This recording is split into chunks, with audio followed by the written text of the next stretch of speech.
오늘의 헤드라인 뉴스입니다.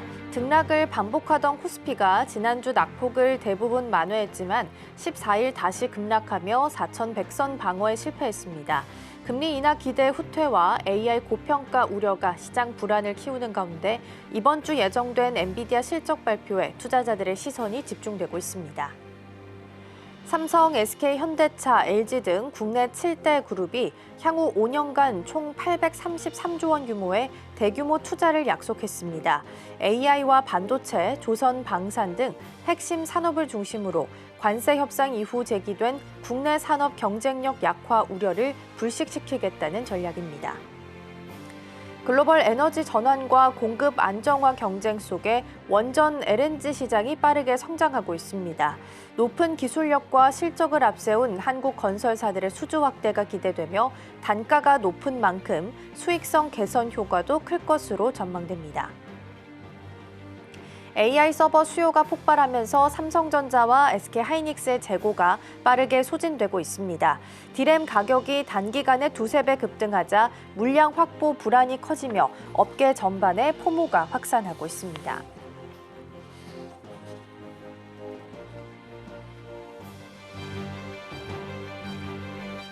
시청자 여러분 안녕하세요. 여러분의 성공 투자를 응원합니다. 출발 증시와이드 2부 시작합니다. 진행의 이가은입니다. 지난주 금요일 뉴욕 증시는 혼조세로 마무리를 지었습니다. 나스닥이 4거래일 만에 반등하긴 했지만 반등의 폭이 그다지 크지는 않은 모습이었습니다. 주말 사이에 JP모건 쪽에서는 AI 투자가 거품이 아니라 지속 가능한 성장 동력이라고 설명하기도 했는데요. 그리고 마침 이번 주에는 엔비디아 실적 발표도 대기하고 있는 상황이죠. AI 트레이드에 있어서 중요한 기점이 될 것이다라는 평가가 나오고 있고요. 이에 따라서 이번 주에는 위아래로 6% 정도 변동이 나올 수 있다라는 예상이 나오고 있으니까요. 변동에 대비해서 전략들 꼼꼼하게 챙기시면 좋겠습니다.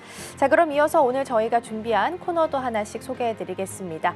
첫 번째로 밤사이 뉴욕 증시 준비되어 있습니다. 트럼프 대통령이 최근 우리 돈으로 한 1조 원 규모로 회사채와 지방채 매입에 나섰다고 합니다. 이에 상충 논란이 다시 빚어질 전망인데요. 자세한 내용 짚어보도록 하겠고요. 두 번째로는 와이드 리포트 준비되어 있습니다. 외국인 투자자가 삼성전자, SK하이닉스 다음으로 가장 많이 매수한 종목이 한국전력이라고 하죠. 여전히 해결해야 되는 숙제가 남아있긴 하지만 다양한 투자 포인트들, 시각들 나눠보도록 하겠습니다. 세 번째로는 이 시각 서울경제 준비되어 있습니다. 삼성전자가 DDR5 가격을 최대 60%까지 올릴 수 있다는 이야기를 내놨죠. 이에 따라서 마이크론과 샌디스크도 함께 강세를 보였는데요. 자세한 내용들 잠시 후에 함께 만나보시죠. 자, 그럼 출발 증시와이드 2부 본격적으로 시작해 보도록 하겠습니다.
네, 워렌 버핏의 투자 포트폴리오가 공개가 됐죠. 이번에 알파벳을 신규 매수에 들어간 것으로 나타났는데요. 지난번에도 애플을 매수하고 10년 동안 주가가 10배 가까이 뛴 히스토리가 있기 때문에 투자자 입장에서는 주목도를 높일 수밖에 없겠습니다. 여기서도 아이디어를 찾아볼 수 있을지 함께 고민해 보셔도 좋겠고요. 오늘도 다양한 이야기들 함께 나눠보겠습니다.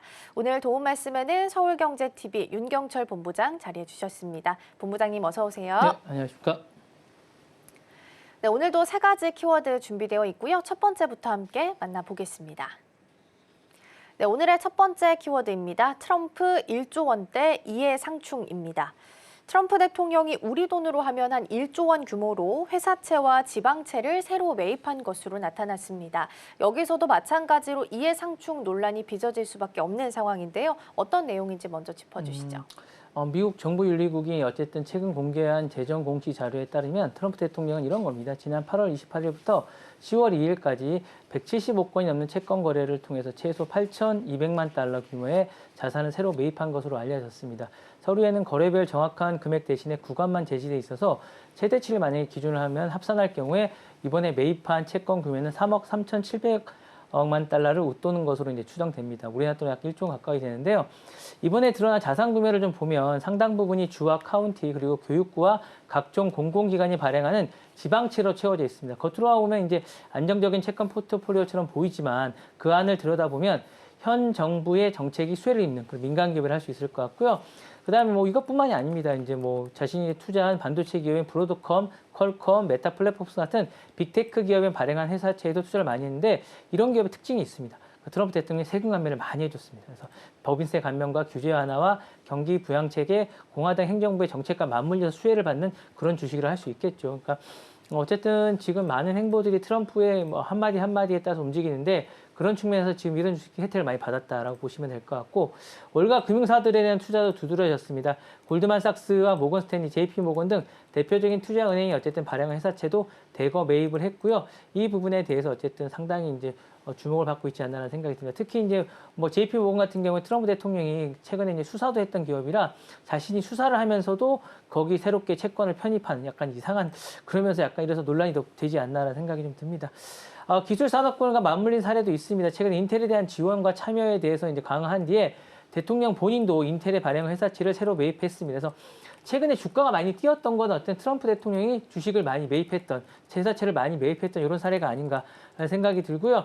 그러면서 이제 대통령의 특정 산업과 지원책을 강하게 밀어붙이는 게 문제가 되는 게 아닌가라는 논란이 나오고 있습니다.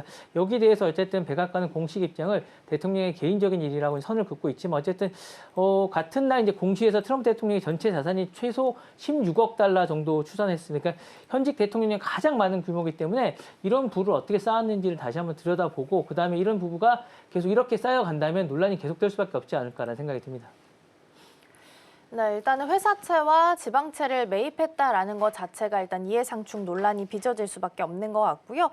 지금 트럼프 대통령의 채권 투자랑 관련해서 전문가들도 다양한 의견들을 좀 내놓고 있는 상황입니다. 어떤 파장이 가장 대표적으로 좀 예상되고 있는 건가요? 늘 하는 이해상충 논란이 있습니다. 그래서 대통령이 직접 금융규제 완화와 산업지원책을 주도해주면서 그 수혜가 되는 반도체와 빅테크들의 채권을 매입했다면 사실상 이해충돌이 당연히 있죠. 그러다 보니까 향후에 의회 청문회나 윤리조사위원회에서 다시 거세지지 않을까 라는 생각이 들고요. 두 번째 파장은 이제 정책 신뢰도입니다. 이게 과연 이 회사를 위한 것인지 아니면 자신의 이익을 위한 것인지 잘 모르겠다는 것이죠. 이제 감세나 규제 완화 같은 건 정말로 공공의 이익을 위했던 것인지 아니면 대통령 본인이 채권에 투자하기 위해서 그걸 해줬던 것인지를 잘 모르겠다는 판단이 듭니다. 세 번째로는 미국 정치 선거의 지형에 미칠 영향입니다. 야권과 비판적인 언론 입장에서는 이번 어떤 채권 매입이 트럼프 대통령을 공격할 수 있는 좋은 소재이기 때문에 이게 내년도 중간 선거에 어떤 변수가 될지 모르겠다는 생각이 들고요. 마지막으로는 대통령 자산 보유 방식에 대한 제도 개편이 논의가 이어지지 않을까. 과연 이렇게 하는 것이 옳은 것인가. 재임 기간 동안 이 부분이 계속 논란이 되고 있기 때문에 이 부분이 계속 논란이 되면서 향후에 어떻게 이제 새로운 대통령이라든가 그 다음 대통령에게도 적용될 어떤 가이드가 제시되지 않을까라는 생각이 듭니다. 네, 이해상충 논란이 가장 대표적일 수 있겠고 또 중간 선거에서도 변수가 될 수 있다라는 부분 짚어주셨습니다. 첫 번째 키워드 마무리하고 두 번째로 넘어가 보시죠. 네, 오늘의 두 번째 키워드입니다. 버핏 드디어 구글 샀다이고요. 앞서서 제가 언급을 살짝 드린 것처럼 버핏이 애플의 지분을 좀 줄이고 알파벳을 새롭게 매수한 것으로 나타났습니다. 좀 더 자세하게 좀 내용들 짚어주시죠. 버크셔 해서웨이도 이제 버핏이 이제 소유하고 있는 어쨌든 미국 증권거래위원회에 제출한 분기 보고서가 있습니다. 9월 말에 버크셔 알파벳 주식을 1,785만 주를 새롭게 구매했습니다. 이게 평가율로 따지면 엄청납니다. 43억 달러, 우리나라 약 5조 원이 넘는 규모라 알파벳이 단순히 버크셔의 10번째 핵심 보유 종목으로 됐다라고 말씀드리고 싶고요. 종목, 그러니까 눈길을 끄는 건 그동안 첨단주에 대해서 약간 외면해왔고, 버핏이 이제 구글의 모회사의 포트폴리오에 담았다는 점입니다. 그래서 오늘 저녁에 어떤 주식이 어떤 장에서 어떻게 가치를 할지 좀 궁금한데요. 오랫동안 가치주와 소비재 중심으로 투자를 고수해온 만큼 알파벳의 편입은 버크셔가 빅테크의 수익과 광고 클라우드의 안정성을 보다 인정한 것이 아닌가라는 생각이 듭니다. 그러면서 이제 여러분 이제 궁금하신 게 있죠. 아, 그럼 버핏이 애플은 어느 정도 줄였을까? 어느 정도 늘어났을까 생각하는데 줄었습니다. 버크셔가 3분기 동안 애플 보유 주식을 2억 8천만 주에서 2억 3,820만 주로 줄였습니다. 한때 9억 주가 넘던 애플의 물량이 최근에 어쨌든 4분의 3으로 이미 매도한 셈인데요. 그럼에도 불구하고 애플은 여전히 600억 달러 가치 이상의 규모로 버크셔에서 넘버원 종목으로 자리를 지키고 있습니다. 비중은 조정됐지만 핵심 투자 아이디어로 신뢰를 유지하고 있다고 생각하고 있고요. 어쨌거나 이번에 약간 눈길을 끄는 건 어쨌든 버핏이 이제 알파벳을 구입했다는 소식도 있지만 또 다른 흐름은 현금 비중을 계속 늘리고 있다는 겁니다. 7월부터 9월까지 주식 64억 달러를 사는 동안 125억 달러에 어쨌든 팔아서 12분기 연속 순매도가 기조가 이어지고 있습니다. 이 과정에서 현금 보유액은 사상 최대 수준까지 불어났습니다. 그래서 고평가된 시장에서 이제 무리하게 대형 인수합병을 나서기보다는 일단 현금을 쌓아두고 기회를 기다리겠다는 전략이 있고요. 무엇보다 이제 이번에 이제 오렌 버핏이 내년 1월에 이제 그렉 에벨 부회장한테 시골을 물려주지 않습니까? 그러다 보니까 탄화를 좀 많이 주고 싶은 그런 바람이 좀 있는 것 같습니다. 그래서 버핏이 이런 부분에 좀 준비를 하고 있는 게 아닌가라는 생각이 듭니다. 그래서 60년 동안 이제 시장을 지배해왔던 버핏이 자리를 물러나기 전에 알파벳을 샀다는 점이 새로웠고요. 계속 포트폴리오에서 현금을 늘려가고 있는 점이 주목을 받고 있다는 소식 전해드렸습니다. 네, 버핏이 연말 퇴진을 앞두고 마지막 평가를 좀 내렸다라고 마지막 선택을 내렸다라는 평가를 좀 받고 있는 상황입니다. 이번에 애플의 비중을 좀 줄이고 알파벳에 새롭게 좀 들어간 것으로 확인되고 있고요. 그럼 이렇게 포트폴리오 변화가 나타나게 된다면 투자자 입장에서는 어떤 신호로 해석을 좀 해야 될까요? 하나는 쏠림이 완화됐다 또는 이제 밸류에이션의 주가 부담이 조정이 됐다라고 볼 수 있을 것 같아요. 버크셔가 포트폴리오에서 애플이 좀 지나치게 좀 많은 부분이 있는데 한때는 이제 상장 주식의 절반 이상을 차지할 정도로 비중이 과도하게 컸습니다. 근데 아무리 애플이 좋아도 특정 한 종목에 계란 한 방울이 담지 말라는 그런 명언처럼 좋아하는 게 파는 게 아니라 너무 많이 갖고 있어서 비중을 줄이는 조정하는 식의 이렇게 조정을 좀 하고 있습니다. 동시에 애플이 지난 수년간 크게 오른 만큼 성장 속도에 비해서 밸류션이 높아졌다고 판단한 게 아닌가라는 생각이 듭니다.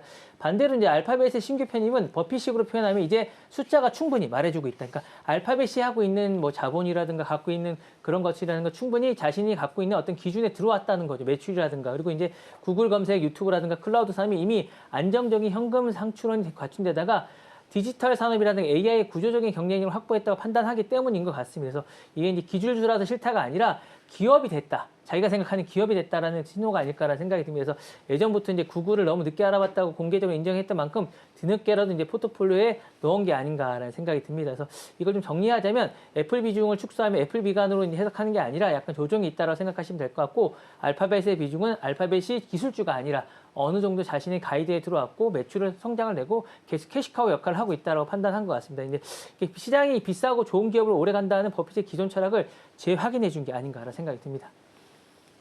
네, 투자자 입장에서는 애플의 시대가 저물고 새롭게 AI 시대로 좀 가는 게 아니냐라는 신호로 좀 해석할 수 있지 않을까 싶습니다. 자, 두 번째까지 살펴봤고요. 다음 마지막 키워드 만나보겠습니다. 네, 오늘의 세 번째 키워드입니다. 팀쿡 후계자 윤곽이고요. 애플이 팀쿡 CEO 이후를 준비하고 있다라는 보도가 나오게 됐습니다. 그러니까 최근에 차기 CEO 승계 작업의 속도를 내고 있다라는 뉘앙스의 보도가 나오게 된 건데요. 자세하게 이제 후계자에 대한 지명이 나오진 않은 상태인데 내용 먼저 좀 짚어주시죠. 파이낸셜에 이제 단독 보도로 나온 것인데 애플 이사회와 최고 경영진이 최근 들어서 CEO 승계를 한층 구체적으로 다듬고 준비 작업을 하고 있다는 겁니다. 그래서 이렇게 하고 있고 겉으로는 큰 변화가 없어 보이지만 내부적으로 팀쿡 이후에 어쨌든 시나리오를 속도를 내고 있다고 이제 보시면 될 것 같고요. 현재 가장 유력한 차기 CEO로 거론되는 인물은 존 터너스입니다. 애플의 하드웨어 엔지니어의 어떤 수석 부사장이라고 할 수 있을 것 같고요. 아이폰과 이제 맥 등 애플의 핵심의 어쨌든 하드웨어 제품군을 총괄해온 인물로 제품의 이제 조직 신뢰도도 측면에서 높은 평가를 받고 있다고 하고 있습니다. 이런 이력이 다음 CEO 가문에 이제 적합하다는 판단이 이어지고 있는데 애플은 전통적으로 이제 제품에 대한 이해도가 높은 사람들이 다 CEO를 해왔습니다. 이제 뭐 스티브 잡스라든가 이제 팀 쿡이라든가 지금 이제 새롭게 거론된 인물들도 마찬가지인데 다만 소식통들은 아직 최종 단계는 아니라고 선을 긋고 있습니다. 승계 작업이 확실히 확실히 빨라진 건 맞지만 실제로 언제 어떤 방식으로 CEO 교체가 이루어질지는 좀 여전히 유동적이라고 이제 이야기를 하고 있고요. 특히 팀 쿡이 구체적으로 거치 시점이라든가 공식 발표 일정이라든가 이런 거 관련해서는 회사 내부에서도 다양한 가능성이 열려 있다는 점이 이제 전언입니다.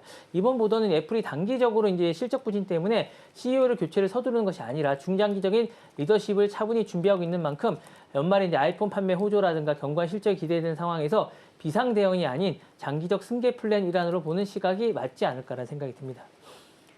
네, 일단은 파이낸셜 타임스의 단독 보도이기 때문에 내용에 대한 주의는 좀 필요해 보이고요. 일단 회사 측에서는 최종 단계는 아니다라고 부정을 좀 했다고 합니다.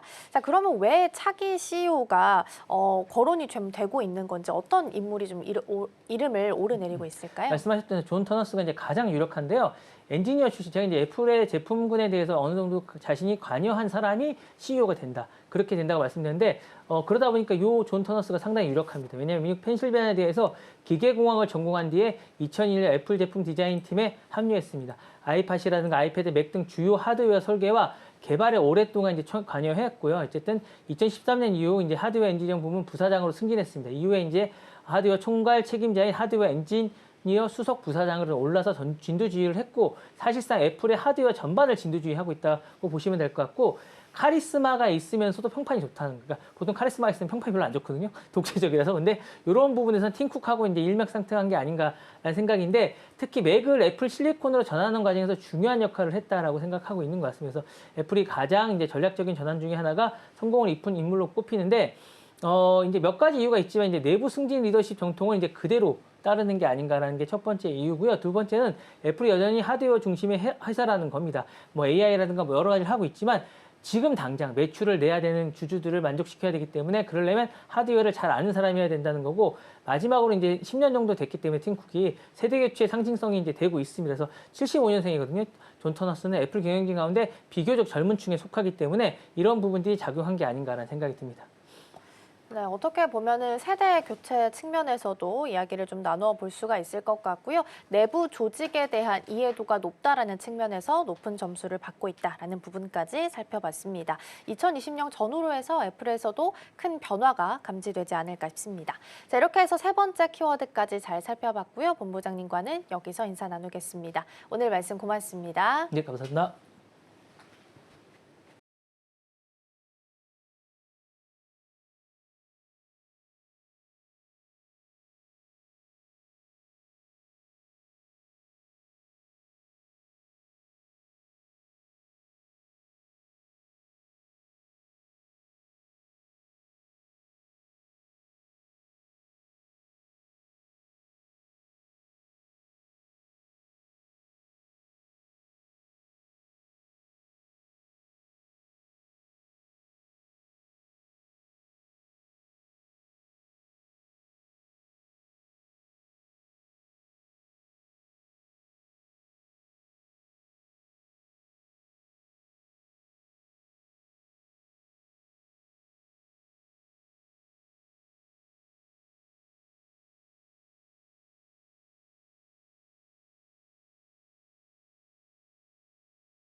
증권가들이 바라보는 종목에 대한 시선들 함께 살펴보겠습니다. 와이드 리포트 시간입니다.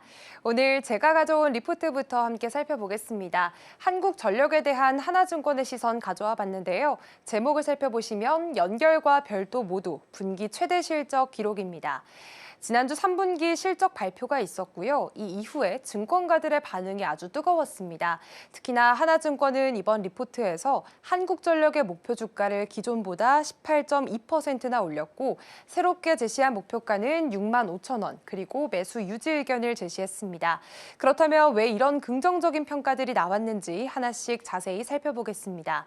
먼저 실적 발표에서 나오게 된 숫자들부터 살펴볼까요? 우선 한국전력은 지난주 목요일 3분기 실적을 발표했고요. 연결 기준 매출을 살펴보면 27조 5,724억 원, 영업이익은 5조 6,519억 원이 나오게 됐습니다. 영업이익만 따져놓고 보면 작년 같은 기간보다 무려 66.4%나 늘어난 수치인데요. 당기 순이익도 3조 7,900억 원으로 전년 대비 2배 넘게 증가를 하면서 결국에는 실적 서프라이즈를 기록했습니다. 실제로도 2016년 3분기 이후에 역대 최대 영업이익을 또 한 번 경신한 겁니다. 그렇다면 도대체 왜 이렇게 이익이 많이 난 걸지 핵심 이유를 크게 짚어보도록 하겠습니다. 그 이유는 크게 세 가지로 지금 잡히고 있습니다. 먼저 연료비 절감과 전력 판매 단가 상승, 그리고 구조조정과 자구 노력, 이렇게 세 가지가 있는데요. 먼저 연료비부터 살펴보도록 하겠습니다. 일단 연료비 측면에서는 작년보다 18.2%나 줄어들었습니다. 금액으로 따지고 본다면 5조 5천억 원 수준이고요. 특히나 LNG 가격이 안정이 되면서 전기를 만드는 데 들어가는 비용이 줄어들었고 민간 발전사에서 사오는 전력 구매비도 함께 줄었습니다. 그리고 두 번째 이유로는 전력 판매 단가 상승이 있습니다. 3분기 전력 판매량이 작년보다 1.1% 늘었습니다. 그리고 지금 판매 단가도 4.7%나 올라가는 모습 확인해 볼 수가 있는데요. 특히나 9월 산업용 전력 수요가 많았다라는 점도 긍정적인 영향을 줬습니다. 또 마지막으로는 자구 노력이 있습니다. 지금 한전은 올해 3분기까지 3조 5천억 원 규모의 재무 개선을 이뤘다고 밝혔습니다. 불필요한 투자 지출을 줄였고요. 발전소 점검 기준도 더 효율적으로 바꿨다고 하는데 이런 노력들이 실적 개선에서 큰 몫을 한 것으로 보입니다. 그래서 하나증권은 이번 리포트에서 영업 비용 중에 일회성 비용이 일부 있긴 했지만 이걸 제외를 한다면 이익 창출력은 여전히 탄탄하다라고 밝히기도 했습니다. 결국에 실제로 벌어들이는 힘은 더 강하다라는 얘기였고요. 여기에다가 원가 부담이 줄어든 점도 긍정적이었습니다. 지금 10월과 11월 들어서 LNG 연료비의 단가가 2달 연속으로 4%씩 떨어졌습니다. 석탄 가격도 톤당 $100 초반대에서 안정세를 보이고 있는데요. 이런 흐름들이 계속된다면 지금 3분기에 이어서 4분기 실적도 충분히 기대해 볼 만하다는 평가입니다. 그리고 지금 하나증권은 4분기에도 이 한국전력이 또 한 번 분기 최대 실적을 경신할 수 있을 거라고 전망을 했습니다. 여름철 전력 도매 가격, 그러니까 S&P가 안정적으로 유지가 됐고요. 4분기 들어서는 국제 유가가 떨어지면서 S&P도 추가로 하락을 하고 있습니다. 그리고 또 하나 주목할 만한 점은 지금 연결 기준뿐만 아니라 별도 기준의 당기 순이익도 개선이 되고 있다는 점인데요. 특히나 2015년에 토지 매각으로 생겼던 일회성 이익을 제외한다면 사상 최대 수준의 순이익 가능성이 있다라는 분석들도 나오고 있습니다. 그런데 물론 지금 긍정적인 신호만 있는 건 아닙니다. 한전이 가지고 있는 이 재무 구조는 여전히 한전이 풀어나가야 할 숙제로 남아있는 상황인데요. 일단 2021년부터 2023년까지 갖게 된 영업 적자가 지금 48조 원에 달한 수준입니다. 상당한 수준인데 2025년 3분기 말 기준으로만 살펴봐도 아직까지 39조 원이나 남아 있습니다. 지금 현재 총 부채 금액은요, 약 119조 원 수준이고요. 그리고 차입금도 살펴보시면 지금 86조 원 수준으로 집계가 되고 있습니다. 부채 비율은 490% 수준인데요. 지금 하루에 이자로만 약 73억 원이 빠져나가고 있는 상황입니다.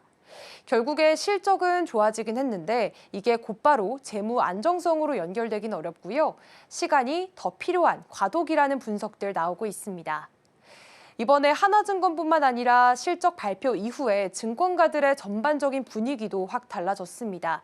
9개 증권사 중에서 8곳이 한국전력의 목표 주가를 일제히 상향 조정하는 모습을 보였는데요. 일단 KB증권은 내년에 요금 인상이 없더라도 2026년에는 지역별 차등 요금제가 도입이 되면 수익 구조가 더 나아질 수 있다라고 전망을 했고요. LS증권은 현행 요금 체계만으로도 2027년까지는 누적된 영업 적자를 해소할 수 있다고 분석을 했습니다. 또 원전 수출도 중장기 테마로 봐야 한다라고 덧붙이기도 했습니다. 그런데 이렇게 긍정적인 시각만 있냐? 또 그건 아닌데요. 반면에 보수적인 의견도 있었습니다. 신한투자증권은 요금 인상 없이는 구조적인 문제 해결이 어렵다라고 이야기를 하면서도 목표 주가는 5만 원으로 상향을 하긴 했지만 투자에 있어서는 여전히 신중해야 한다라고 강조를 했고요. 또 마지막으로 SK증권 같은 경우에는 과거 한국전력의 PBR이 최대 0.6배 수준이었던 걸 고려를 한다면 지금 주가는 기대감이 꽤 많이 반영된 상태라고 이야기를 하면서 투자 의견은 중립으로 유지하는 흐름을 보였습니다. 그렇다면 오늘 제가 가져온 이 하나증권의 목표가를 다시 한 번 더 살펴보도록 하겠습니다. 6만 5천 원으로 상향하는 모습 보였고요. 투자 의견은 매수로 유지하는 모습이었습니다. 그렇다면 지난주 금요일 주가도 함께 확인을 해보겠습니다. 한국전력 지난주 금요일장에서는 3.76% 하락하면서 47,400원 선에서 거래를 마쳤습니다. 앞서 말씀드렸던 하나증권이 제시한 목표가 6만 5천 원과 비교를 한다면 아직까지는 상승 여력이 어느 정도 남아있는 상황입니다. 결국에는 2025년 3분기 실적만 놓고 봤을 때 한국전력은 확실히 반등을 보여줬습니다. 또 4분기에도 긍정적인 흐름이 이어질 것이다라는 증권가들의 분석들도 굉장히 많이 나오고 있는 상황인데요. 다만 재무 구조의 경우에는 아직까지 개선 중인 과도기에 있고요. 앞으로도 요금 조정이나 구조 개혁 같은 정책 변수들은 투자 판단에 좀 중요한 포인트가 될 것으로 보입니다.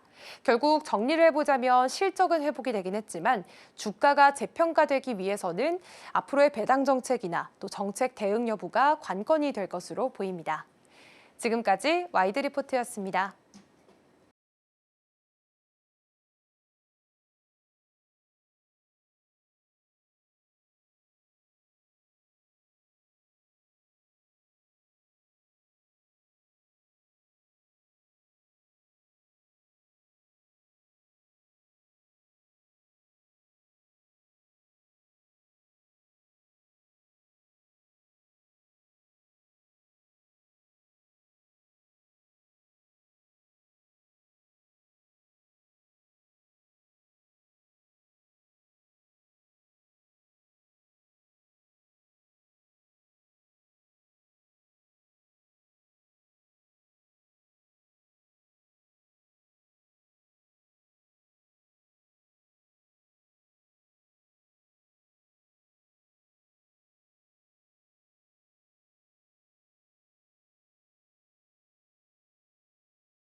네, 시시각각 변하는 시장 흐름, 서울경제는 어떤 뉴스에 주목하고 있을까요? 이 시각 서울경제로 이어가 보겠습니다.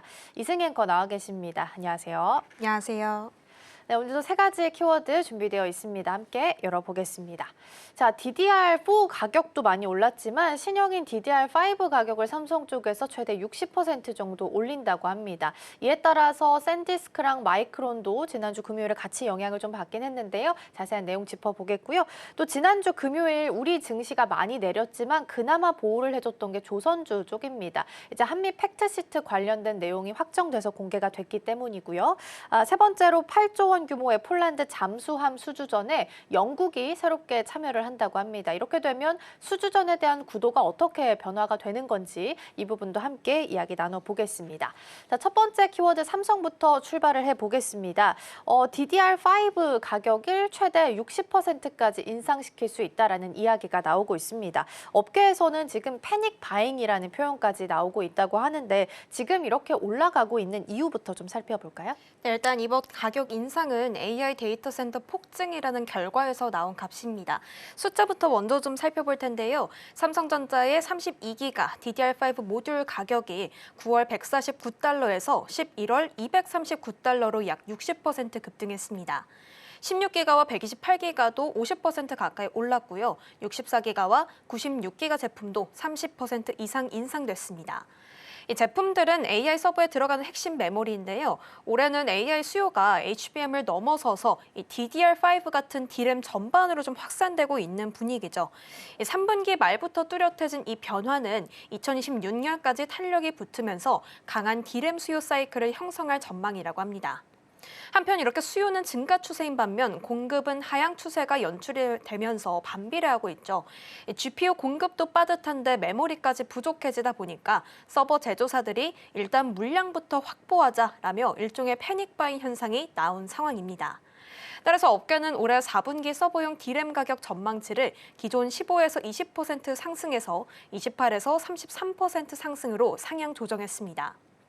삼성 입장에서는 이러한 수급 환경을 활용해서 업계가 평균 인상률 30%보다 더 강한 수준인 40에서 50% 수준으로 4분기 가격 인상을 시도하고 있습니다. 그리고 일부 용량에서는 실제로 60% 인상까지 반영된 상태입니다. 결국 AI 슈퍼사이클 속에서 구조적인 수급 변화가 겹쳐서 나온 결과다라고 보시면 되겠습니다. 네, 우리가 DDR4를 구형, DDR5를 신형이라고 많이 표현을 하는데 이제 신형 라인 쪽으로 공정 라인을 좀 많이 변화시키다 보니까 DDR4 가격이 공급이 부족해지면서 가격이 올라가는 현상이 발생을 했습니다. 근데 더불어서 이번에는 DDR5 가격까지 같이 올라가게 됐다라고 보시면 될 것 같고요. 그러면 이렇게 가격 인상을 하게 된다라는 것 자체가 사실 삼성전자 실적에 있어서도 상당히 긍정적인 영향을 줄 수 있을 것 같거든요. 어떤 부분으로 해석을 좀 해보면 좋을까요? 네, 일단 지금 이 삼성 메모리 사업은 HBM과 방금 살펴본 DDR5의 투트랙 전략이 본격화되고 있다라고 좀 살펴볼 수가 있을 것 같습니다. 일단 올 3분기 삼성전자 실적 살펴보면 영업이익이 12조 원을 넘겼는데 그 안에서 반도체가 7조 원을 벌어들이게 됐죠. 이렇게 실적에 튀게 된 건 두 가지가 동시에 맞물렸기 때문이라고 합니다. 첫 번째는 HBM 효과입니다. 삼성은 이미 HBM3E를 전 고객 대상으로 양산 판매 중에 있고요. 또 차세대 HBM4 샘플도 주요 고객사를 출하했습니다. 엔비디아가 직접 HBM3E와 HBM4의 공급 핵심 파트너라고 밝히면서 SK하이닉스 중심이던 HBM판이 양강 구도로 재편되는 흐름입니다. 다음으로는 DDR5를 포함한 범용 D램의 재평가입니다. 이 AI 서버를 돌리려면 GPU 옆에 붙는 HBM뿐만 아니라 시스템 전체를 받쳐주는 DDR5나 서버용 SSD까지 세트로 늘어나야 합니다. 따라서 리서치 쪽에서는 2025년이 HBM을 넘어서 D램 전반으로 AI 수요가 확산되는 변곡점이라고 보고 있죠. 이미 서버 D램 가격이 10월 한 달에만 20에서 25% 오른 케이스들도 나오고 있어서 2026년까지 분기마다 추가 인상 여지도 있다는 분석도 나옵니다. 증권가에서는 이런 구조를 전제로 삼아서 삼성전자의 내년 영업이익을 과거 사이클의 고점이던 2018년을 훌쩍 넘는 80조 원대까지 보는 전망도 나오고 있습니다. 지금처럼 HBM과 D램이 동시에 수혜를 입으면 이번 AI 사이클은 과거와 차원이 다를 수 있다는 평가가 나오는 이유입니다. 물론 이는 삼성이 현재의 가격 협상력을 얼마나 오래 유지하느냐, 그리고 추가 증설과 수율 관리에 얼마나 성공하느냐에 따라서 실제 숫자는 달라질 수 있겠지만 방향성만 놓고 보면 이번 DDR5의 가격 인상은 3분기 실적 반등이 일시적인 반짝이 아니라 메모리 슈퍼 호황의 초입일 수 있다는 해석에 심을 실어주는 재료라고 볼 수가 있겠습니다. 네, 메모리 슈퍼사이클 이야기는 계속해서 나오고 있는 상황이긴 합니다. 그래서 앞에 초슈퍼라는 이름을 붙이기도 하는데 증권가에서 봤을 때는 이제 2027년 조금 더 긍정적으로 보면 28년까지 이어질 수 있다라는 시각들이 좀 나오고 있습니다. 자, 그러면 메모리 사이클은 우리가 어떻게 지금 구간에서 좀 판단을 해야 될까요? 일단은 앞으로는 초호황을 넘어서 더 요동치는 호황들이 나올 것이다라고 좀 전망이 나오고 있습니다. 일단 지금 메모리 시장은 단순한 재고 사이클이 아니라 수요 구조 자체가 바뀌는 구간이다라고 보는 시각이 많은데요. 일단 앞으로 HBM 안에서는 삼성전자와 하이닉스 두 회사가 시장을 나눠 갖는 구조가 될 가능성이 크다고 합니다. 내년부터 엔비디아 차세대 GPU 루빈에 HBM4가 들어갈 예정인데요. 마이크론 같은 경우에는 속도나 수율 이슈로 HBM4 양산 시점이 2027년 이후로 밀릴 수 있다는 관측이 지배적입니다. 그리고 메모리 쪽에서는 AI 확산과 서버 교체 사이클, 온디바이스 AI까지 겹치면서 일반 D램과 용량의 속도를 더 키워야 하는 상황입니다. 이에 D램과 낸드 플래시 전반의 수요는 2028년까지 2천억 달러 규모로 커질 것이라는 전망이 나오고 있습니다. 업계는 지금이 단기 사이클이라기보다는 공급 여력이 좀 제한된 상태에서 AI 수요가 다층적으로 겹친 구조적 타이트라고 표현하고 있습니다. 이렇게 강한 수요와 제한된 공급이 맞물리는 구간이 2026년까지 이어질 수 있다고 말하고 있습니다. 네, 메모리 슈퍼 사이클이 2027년 8년까지 이어질 것이다라고 이야기가 나오고 있는 상황이긴 합니다. 다만 단기적으로 주가는 좀 급하게 올라오면서 지난주 금요일엔 좀 하락을 했는데요. 오늘 만회할 수 있을지 함께 챙겨보시면 좋겠습니다. 자, 그럼 다음으로 넘어가서 두 번째 키워드 보겠습니다. 지난주 금요일장에서 사실 우리 증시가 많이 내렸지만 그나마 좀 보호를 해줬던 측면에서 바라본다면 조선주를 빼놓을 수가 없을 겁니다. 한미 관세 협상과 관련해서 팩트시트가 공개가 됐습니다. 그래서 자세한 내용들 그리고 전체적으로 어떤 합의였는지 여기서부터 출발을 좀 해보겠습니다. 네, 일단 이번 합의는 안보와 통상을 한 번에 묶어올린 종합 패키지 딜이다라고 좀 정리할 수가 있겠습니다. 일단 가장 눈에 띄는 부분은 역시 핵 추진 잠수함 건조 승인입니다. 미국이 한국의 핵잠 추진을 공식 문서에 적시한 거는 처음인데요. 우라늄 농축과 재처리 권한 확대에 대해서도 미국이 지지 의사를 문사에 넣었기 때문에 한국의 핵 연료 주권 논의가 앞으로 더 빨라질 가능성이 있습니다. 여기에 국방비 증액과 미국산 무기 구매 확대 등의 내용까지 들어 있습니다. 더 나아가서 전자권 전환 협력, 그리고 사이버와 AI 우주 협력까지 한미 안보 체계를 완전히 새로 짜는 흐름들이 나오게 됐습니다. 그리고 통상 쪽에서는 자동차와 부품 관세를 25%에서 15%로 낮추고 반도체는 다른 나라보다 불리한 대우를 하지 않는다고 명시를 해서 국내 기업들의 우려를 상당히 덜어줬습니다. 농산물 추가 개방은 없었지만 미국산 자동차 안전기준 상한 철폐나 데이터 규제 완화 같은 비관세 장벽 조정까지도 포함이 됐습니다. 결국 이번 합의는 군사 안보는 더 강화하고 관세는 완화하고 산업과 투자는 양쪽이 서로 내줄 건 내고 받을 건 받는 전형적인 맞교환 구조라고 보시면 되겠습니다.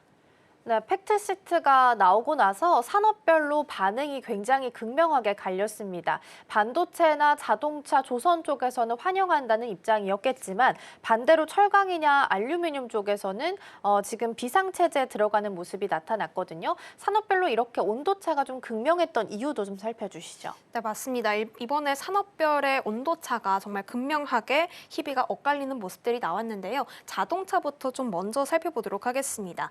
일단 자동차 쪽에서는 숨통이 확 트인 상태인데요. 현대차와 기아는 지난 4월부터 25% 관세를 그대로 적용받고 있었는데 이번에 그 부담이 15%로 줄어들게 됐죠. 업계가 추정하는 실익만 보더라도 현대차는 약 2조 4천억 원, 기아는 1조 6천억 원 정도 수익이 개선될 수 있다는 전망이 나옵니다. 반도체 또한 안도감이 큽니다. 가장 큰 우려가 사실 한국만 높은 관세를 맞는 거 아니냐 이 부분이었는데요. 미국이 한국에 다른 나라보다 불리한 관세를 부과하지 않겠다라고 적시하면서 삼성전자나 SK하이닉스 입장에서는 최악의 상황을 피한 셈입니다. 특히 미국이 대만과 아직 협상을 마치지 못했기 때문에 한국이 불리하게 시작될 가능성이 좀 우려됐었는데요. 이번에 문서에 제대로 좀 명시를 하면서 의미가 크게 작용이 됐습니다. 뿐만 아니라 조선업 역시 표정이 좀 밝습니다. 특히 마스카와 이번 합의가 정확히 연결되는 구조이기 때문인데요. 한미 조선 협력의 중요성이 다시 한번 강조된 것을 반기면서 하나오션은 거제 조선소 투자 확대, 미국 필리조선소 기술 적용, 추가 조선소 투자까지 검토하겠다고 밝혔습니다. HD현대 또한 한미 조선 협력 프로젝트 성공을 위해서 적극적으로 움직이겠다면서 즉각적인 환영 메시지를 냈습니다. 이 방산과 상선, 미 해군 협력이 모두 열릴 수 있는 구조이기 때문에 조선업계는 기회가 넓어진 셈입니다. 하지만 표정이 어두웠던 쪽도 있습니다. 이 철강과 알루미늄은 관세 50%가 그대로 좀 확정이 됐기 때문에 완전히 다른 그림이 펼쳐졌는데요. 대미 수출 쪽은 이미 크게 줄은 바가 있고 변압기나 볼트처럼 철강이 들어간 파생 제품까지 철강 비율만큼의 관세를 물어야 해서 부담이 좀 큰 상황입니다. 따라서 현대제철은 미국 루이지애나 제철소 건설을 좀 추진하고 있습니다. 여기에 포스코 그룹 또한 공동 투자자로 참여한다고 하는데요. 나아가 포스코는 미국 2위 철강사인 클리블랜드 클리프스와의 협력까지 맺었습니다. 이렇게 현지 공장을 세워서 우회하는 전략을 본격적으로 추진하고 있는 상황이 철강 쪽에서는 펼쳐지고 있습니다. 결국 이번 합의는 누군가에게는 기회를 안겨줬지만 또 누군가에게는 숙제를 안고 돌아가는 결과가 나왔다고 보시면 됩니다. 네, 기업별로 온도차가 극명하게 갈렸다라는 부분 좀 짚어보고 있습니다. 자, 그럼 시장 안에서 살펴봤을 때 앞으로 이 팩트시트를 어떻게 내용들을 좀 소화하게 될 것으로 보이나요? 일단 이번 팩트시트를 봤을 때는 향후 5년 동안 한국 산업이 어떻게 나아갈 것인지를 보여주는 지표라고 볼 수가 있겠습니다. 신호탄이 될 텐데요. 일단은 한미 동맹은 안보 중심에서 안보 산업 패키지 동맹으로 확대되고 있는 모습입니다. 핵잠과 전자권 같은 군사 안보와 자동차나 반도체, 조선 같은 제조업 이슈가 하나의 테이블에서 동시에 논의되고 있다는 점이 특징적입니다. 따라서 기업들은 미국 투자에 더 속도를 낼 가능성이 큰 상황인데요.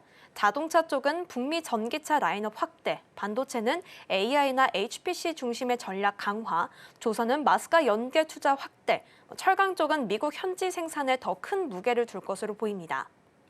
이 증시 영향도 업종별로 좀 갈릴 가능성이 크겠는데요. 자동차나 반도체, 조선은 정책 불확실성이 좀 해소가 되면서 실적 개선에 대한 기대가 올라갈 것으로 보입니다.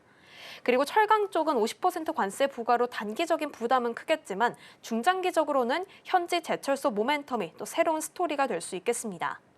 그리고 마지막으로 방산 역시 핵잠과 국방비 확대라는 큰 축을 확보하면서 산업 전반의 움직임이 강화될 것으로 보입니다.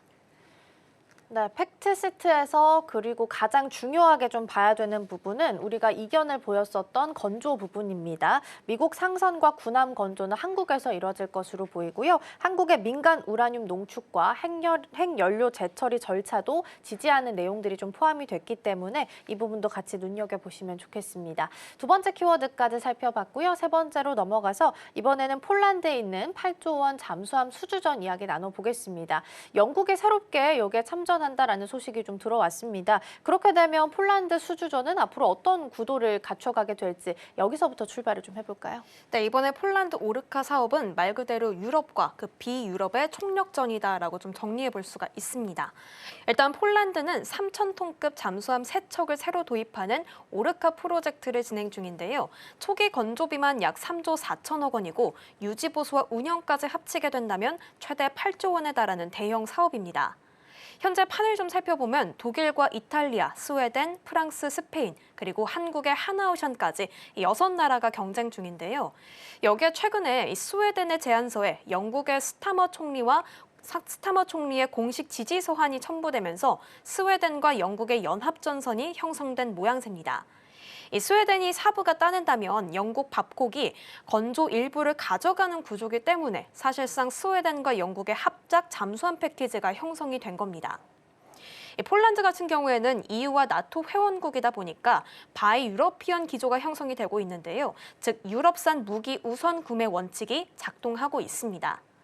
따라서 현재 언론들은 독일과 이탈리아, 스웨덴을 선두주자로서 좀 많이 거론을 하고 있습니다. 이런 환경 속에서 하나오션의 기대는 두 가지로 좀 정리할 수가 있겠습니다. 첫째는 이미 장보고 3으로 입증된 성능과 가격 경쟁력 이런 부분이 있겠고요. 두 번째로는 정부 간의 방산 협력도 뒷받침되고 있다는 점입니다. 정부는 최근에 폴란드를 직접 찾아가서 이 정부 대 정부 세일즈를 하고 있기도 하고요. 하나오션 또한 조만간 제안서를 제출하고 빠르면 연내 우선 협상자 선정 가능성을 언급한 상태입니다. 정리하면 지금 유럽끼리의 연합 구도가 분명 불리한 환경인 거는 맞지만 하나오션은 성능과 가격, 정치적 협력이라는 삼박자를 앞세워서 끝까지 승부를 보겠다는 입장이라고 볼 수가 있겠습니다. 그러게요. 말씀 주신 것처럼 영국과 지금 유럽끼리 폴란드가 같이 좀 손을 잡는다. 그러니까 유럽끼리 손을 잡는다는 것 자체가 부담일 수는 있겠지만 하나오션은 캐나다나 필리핀까지 계속해서 잠수함 수주전에 돌입하고 있다라는 측면에서 본다면 살짝의 가능성도 있지 않을까 싶긴 합니다. 그러면 하나오션 입장에서 이렇게 강한 자신감을 보이는 이유는 어디서 좀 찾아볼 수 있을까요? 그 이유는 하나오션이 지금 잠수함 안에서 지금 삼각 공격을 펼치고 있기 때문입니다. 첫 번째 축은 말씀드린 것처럼 캐나다인데요. 3,000톤급 잠수함 최대 12척을 도입하는 60조 원대 CPSP 사업입니다. 여기에 하나오션이 HD 현대중공업과 원팀으로 들어가서 최종 후보 2곳에 이미 올라가 있는 상태입니다. 하나오션은 장보고 3을 기반으로 한 3,006톤급 디젤과 전기 추진 잠수함을 제안했는데요. 리튬 이온 배터리를 적용을 해서 장기간 수중 작전이 가능하다는 점을 강조하고 있습니다. 보통 이 납기가 9년 정도가 걸린다고 하는데요. 하나오션은 6년으로 단축을 해서 2032년 첫 인도, 2043년까지 12척 완납이라는 타임라인까지 제시했습니다. 여기에 캐나다 업체와의 협력과 현지화 전략까지 내세우면서 반드시 최종 수주하겠다는 메시지를 공개적으로 내놓은 상황입니다. 그리고 두 번째 축이 방금 말씀드린 폴란드 오르카 프로젝트고요. 세 번째 축은 필리핀입니다. 에이펙 정상회의를 계기로 필리핀 마르코스 대통령이 방한했을 때 경주에서 하나오션 경영진을 직접 만나서 잠수함 도입과 지원 방안을 논의한 바가 있습니다. 하나오션은 필리핀 현지의 잠수함 기지와 MRO 센터, 시뮬레이터까지 포함한 풀패키지 솔루션을 제안한 바가 있습니다. 결국 이 세 가지 축을 다 합쳐보면 하나오션 입장에서는 캐나다 대형, 그리고 폴란드와 필리핀 중대형, MRO나 교육 사업까지 묶어서 2030년 특수선 매출을 1조에서 4조로 키우겠다는 꽤 공격적인 로드맵을 그리고 있는 상황입니다. 따라서 회사 내부에서도 잠수함이 앞으로 특수선 성장의 핵심 축이 될 것이라는 자신감을 드러내고 있습니다. 네, 잠수함이 특수선 성장에 있어서 아주 큰 축이 될 거다라는 자신감을 드러내고 있다라는 부분까지 살펴봤습니다. 그렇게 되면 K 잠수함 전체적으로 봤을 때 중장기적인 전망은 어떻게 좀 나오고 있을까요? 사실 이 중장기적으로 좀 살펴봤을 때는 잠수함이 이 K 방산 안에서 새로운 성장 동력, 이 엔진으로 작용할 것이라는 입장이 좀 많이 있는 상태입니다. 먼저 해외 수주 측면에서 좀 살펴보면요. 하나오션과 HD 현대가 경쟁과 협력을 병행하면서 가지고 있는 잠수함 파이프라인만 해도 수십조 원에 달합니다. 이 가운데 캐나다와 폴란드 두 곳만 성공하더라도 하나오션이 제시한 특수선 매출 4조 목표에 상당한 동력이 실리게 됩니다. 두 번째로는 핵 추진 잠수함 논의가 있겠습니다. 팩트시트에도 적시되어 있듯이 트럼프 대통령이 한국의 핵잠 건조를 승인했다라고 밝혔죠.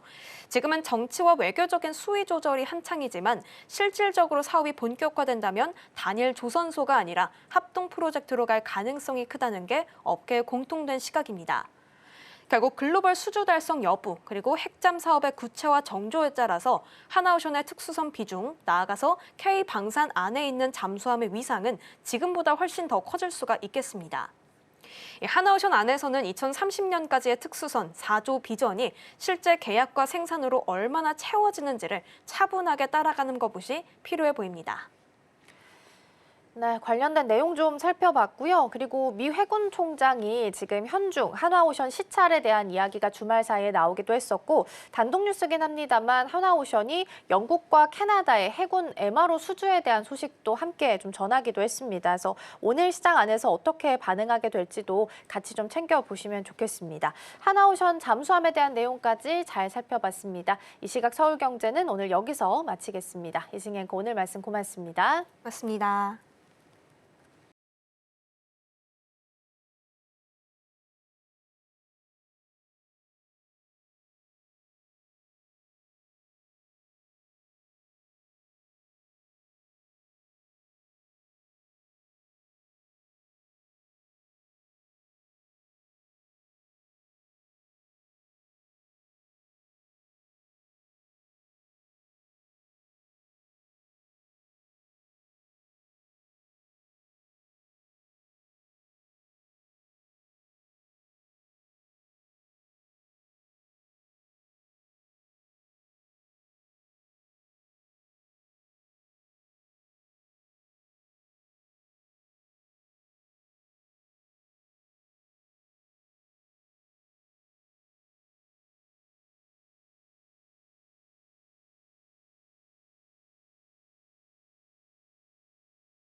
개장까지 11분 남은 시점 스탁포인트 시작하겠습니다. SCTV 황민혁 전문가와 함께합니다. 어서 오세요. 네, 안녕하십니까. 네, 먼저 지난주 금요일 뉴욕 증시 마감 상황부터 함께 짚어보도록 하겠습니다. 3대 지수는 혼조세를 보였고요. 그 전일장에서 낙폭이 컸던 기술주 중심으로 저가 매수세가 들어오면서 나스닥 지수는 반등을 해주는 모습이었습니다. 다만 앞으로 쏟아질 여러 가지 경제 지표들을 좀 경계하는 모습이었고요. 그리고 이번 주 오늘 19일로 예정되어 있는 엔비디아의 실적 발표에서 과연 AI 거품론을 조금 잠재울 수 있을지 그 결과에 귀추가 주목이 되고 있습니다. 또 그렇다면 우리 국내 증시는 어떤 전략들 세워봐야 될지 함께 살펴볼 텐데요. 지난주 금요일장에서 이제 미국발 한파로 인해서 함께 미끄러졌던 우리 국내 증시였습니다. 다음 달 연준의 금리 인하가 조금 불투명해진 상황이고요. 특히나 AI 진영에서 외국인들의 매도세가 컸습니다. 반도체 대형주들은 10만 전자 그리고 60만 닉스에서 모두 물러나는 모습이었는데요. 그렇기 때문에 시장에서는 연말까지는 바이오나 또 배당 관련주들의 시선을 돌릴 것이라는 분석들 우세한 상황입니다. 또 지난주 금요일장에서 팩트시트가 또 공개가 됐었죠. 그렇기 때문에 이로 인해서 좀 수혜를 받는 쪽들도 함께 생각을 해보시면 좋을 것 같습니다. 전문가님, 지난주 금요일 우리는 좀 검은 금요일을 맞았습니다. 오늘 우리 시장 어떻게 출발할 것으로 예상하시나요? 네, 검은 날이 참 많습니다. 네. 주가가 좀 많이 빠질 때마다 검은 날이다라고 표현을 많이 하는데 그만큼 지난 금요일 날 국내 증시가 좀 많이 빠졌었죠. 특히나 삼성전자가 5%대 밀렸고요. 그리고 하이닉스가 8%까지 또 밀렸다라고 하는 건 시장의 주축을 잃었던 종목들, 주도주가 지금은 좀 흔들리고 있다는 거죠. 미국 증시에서의 그 변동성이 국내 증시까지 좀 넘어와서 특히나 주도주의 변동성이 크다 보니까 국내 증시의 하락폭이 좀 깊게 나오고 있는 그런 모습이죠. 일단 지난주 같은 경우에는 금요일 날 기준으로 봤을 때는 코스피 지수가 거의 4% 가까이 좀 밀리는 그런 모습이 있었고요. 그러다 보니 종목들도 변동성이 굉장히 컸습니다. 그리고 하락을 주도했던 걸 보면은 지난 옵션 만기일까지는 외국인들의 수급은 괜찮았어요. 하지만 옵션 만기일이 지나고 나서 금요일 날 2조 3천억 원 이상의 매도가 좀 몰리면서 국내 증시에는 큰 하락이 좀 나올 수밖에 없었던 그런 분위기였습니다. 일단 최근 들어서 이제 AI 거품론에 대한 우려감들이 분명히 또 이 IT 쪽에 매도세로 좀 이어진 부분도 있었고요. 그리고 12월에 금리 결정을 또 앞두고 있는데 금리가 과연 동결이 될 것이냐 아니면 인하가 될 것이냐. 보통 이 가까워질수록 어느 정도 예측이 가능하거든요. 보통 뭐 금리 인하 쪽이나 인상 또는 이제 동결 쪽에 가까워지면은 이제 뭐 80에서 70%이 정도까지의 그 어느 정도의 확률로 계산이 나오는데 지금 같은 경우에는 이제 CME 패드 가치에서도 거의 비등비등한 수치가 나오고 있단 말이죠. 결국은 이제 비등비등하다는 건 예측이 어렵다는 거고 시장은 이 불확실성을 가장 싫어하죠. 그래서 그동안 이제 셧다운으로 인해서 발표되지 않았던 이제 미국의 경제 지표가 이제는 하나씩 발표가 나오게 될 겁니다. 시장에서의 관심은 바로 그쪽에 쏠려 있고요. 만약에 경제 지표가 발표가 되고 그리고 물가가 둔화되거나 또는 경제 지표가 좀 안 좋게 나오게 된다면 12월 금리 인하 쪽으로 무게가 좀 많이 실릴 거예요. 그렇다면 이제 또다시 방향을 찾고 주가가 올라갈 수 있고요. 그렇다면 이제 동결 쪽으로 하게 된다면 어떻게 될 것인가? 사실 그것도 중요하지는 않다고 생각해요. 시장에서의 관심은 결국은 어느 쪽으로 할지를 예측이 가능한지 이 부분이 가장 중요하기 때문에 시장은 이제 셧다운이 해소가 되고 나서 이제는 경제 지표를 보면서 시장이 좀 안정세를 찾아갈 거고 그 안에서 수혜주들로 수급들이 이동할 가능성이 좀 있습니다. 지금은 지난주까지 해서 국내 증시가 좀 많은 조정을 받긴 했는데 사실 그렇다면 내 주가가 이제 하락으로 가지 않을까라는 걱정을 하시는 분들도 있을 텐데 사실 이제 시장이 상승세가 꺾이거나 이제 뭐 올라가다가 이제 하락장으로 바뀌거나 이런 식의 분위기는 분명히 아니기 때문에 미국장에서도 지난 금요일 날 약간의 불확실성이 좀 해소가 되면서 그리고 이 IT 쪽에서 이 저가 매수가 들어오면서 엔비디아라든지 일부 기술주들의 상승이 좀 나왔거든요. 그래서 여전히 시장에 대한 어떤 분위기를 이끌어가는 건 IT 쪽에서 지금 많이 차지를 하고 있다라는 거고요. 오늘 장 같은 경우에는 이제 그 개장을 얼마 안 앞두고 있는 그런 상황인데 아침부터 시작해서 이제 삼성전자의 경우에는 예상되고 있는 가격은 이제 1.8% 정도 상승이 예상되고 있고 그 다음에 하이닉스 같은 경우에는 3.5% 정도 상승 출발이 좀 예상이 되고 있는데 뭐 중요한 건 이제 오늘의 월요일장입니다. 그리고 미국 증시 대비했을 때 국내 증시가 분명히 조금 더 강하게 올라올 거라고 예상을 하고 있어요. 그만큼 변동성이 컸기 때문에 오늘은 월요일장 오전장을 지나고 나서 오후장까지의 흐름이 좀 유지가 되는지를 잘 살펴보셔야 되고요. 유지라는 건 시초가보다 위쪽에 올라가서 거래가 돼야 되는 거. 그리고 외국인들의 수급이 또 들어와 줘야 됩니다. 외국인 수급이 지금 지난주에 너무 많이 이탈했기 때문에 환율적인 부담을 뭐 가지고 이탈했을 수도 있어요. 하지만 이제 주말이 지났고 지금 지난주에도 팩트시트 다 공개가 됐고 그래서 일단 뭐 오늘 같은 경우에도 이번 주는 외국인들 수급을 좀 잘 체크하셔야 되고 만약에 외국인들이 매수를 한다면 어느 업종 쪽으로 매수가 들어오는지 이 부분도 좀 주의 있게 보셔야 될 것 같습니다.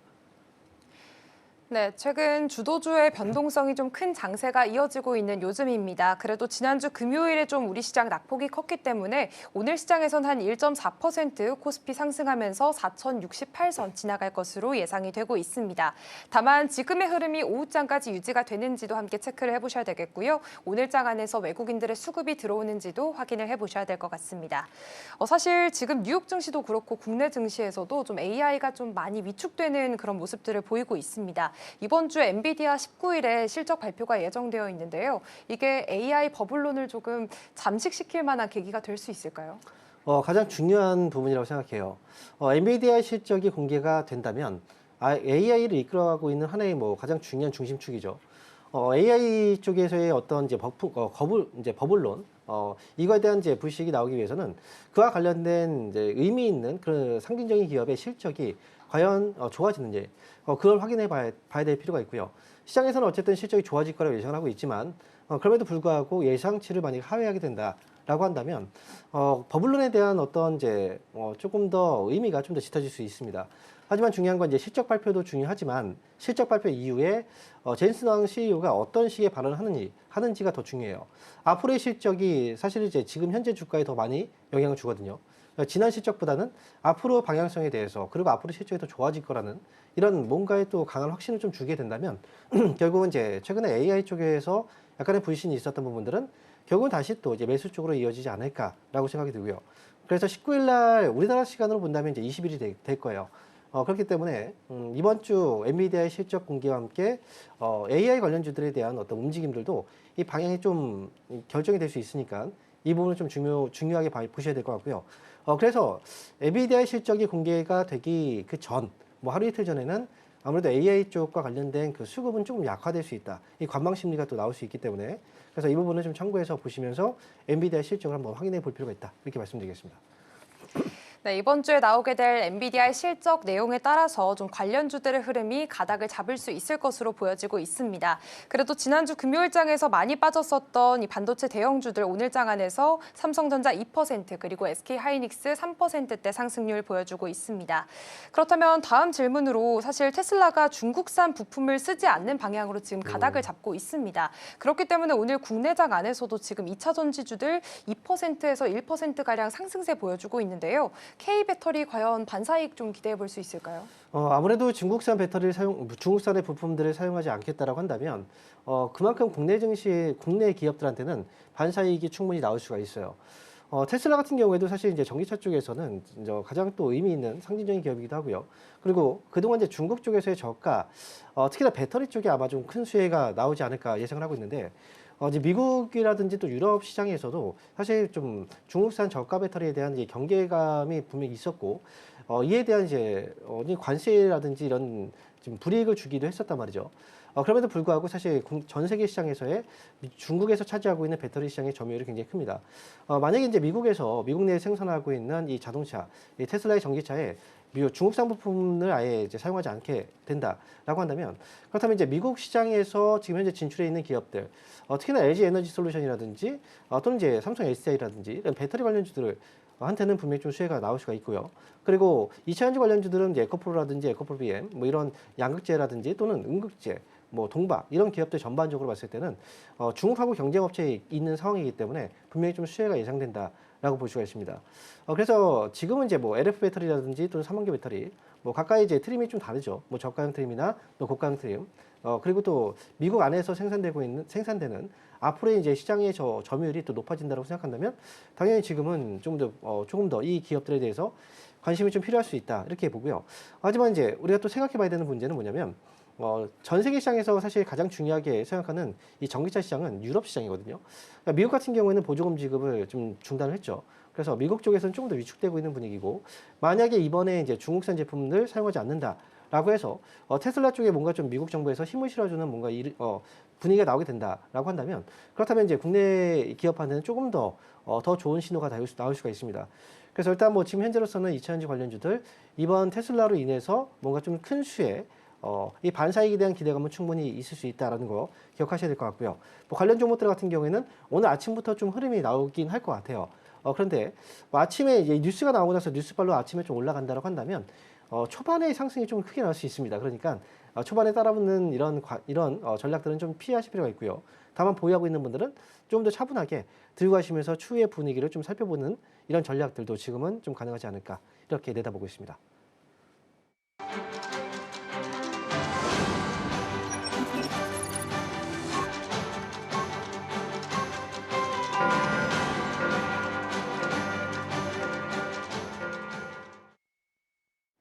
네, 11월 17일 월요일입니다. 지난주 금요일 뉴욕 증시는 혼조세로 마감을 했습니다. 그 전일장에서 좀 많이 빠졌었던 기술주를 중심으로 저가 매수세가 들어오게 됐고요. 나스닥이 다시 한 번 더 반등을 해주는 모습을 보였습니다.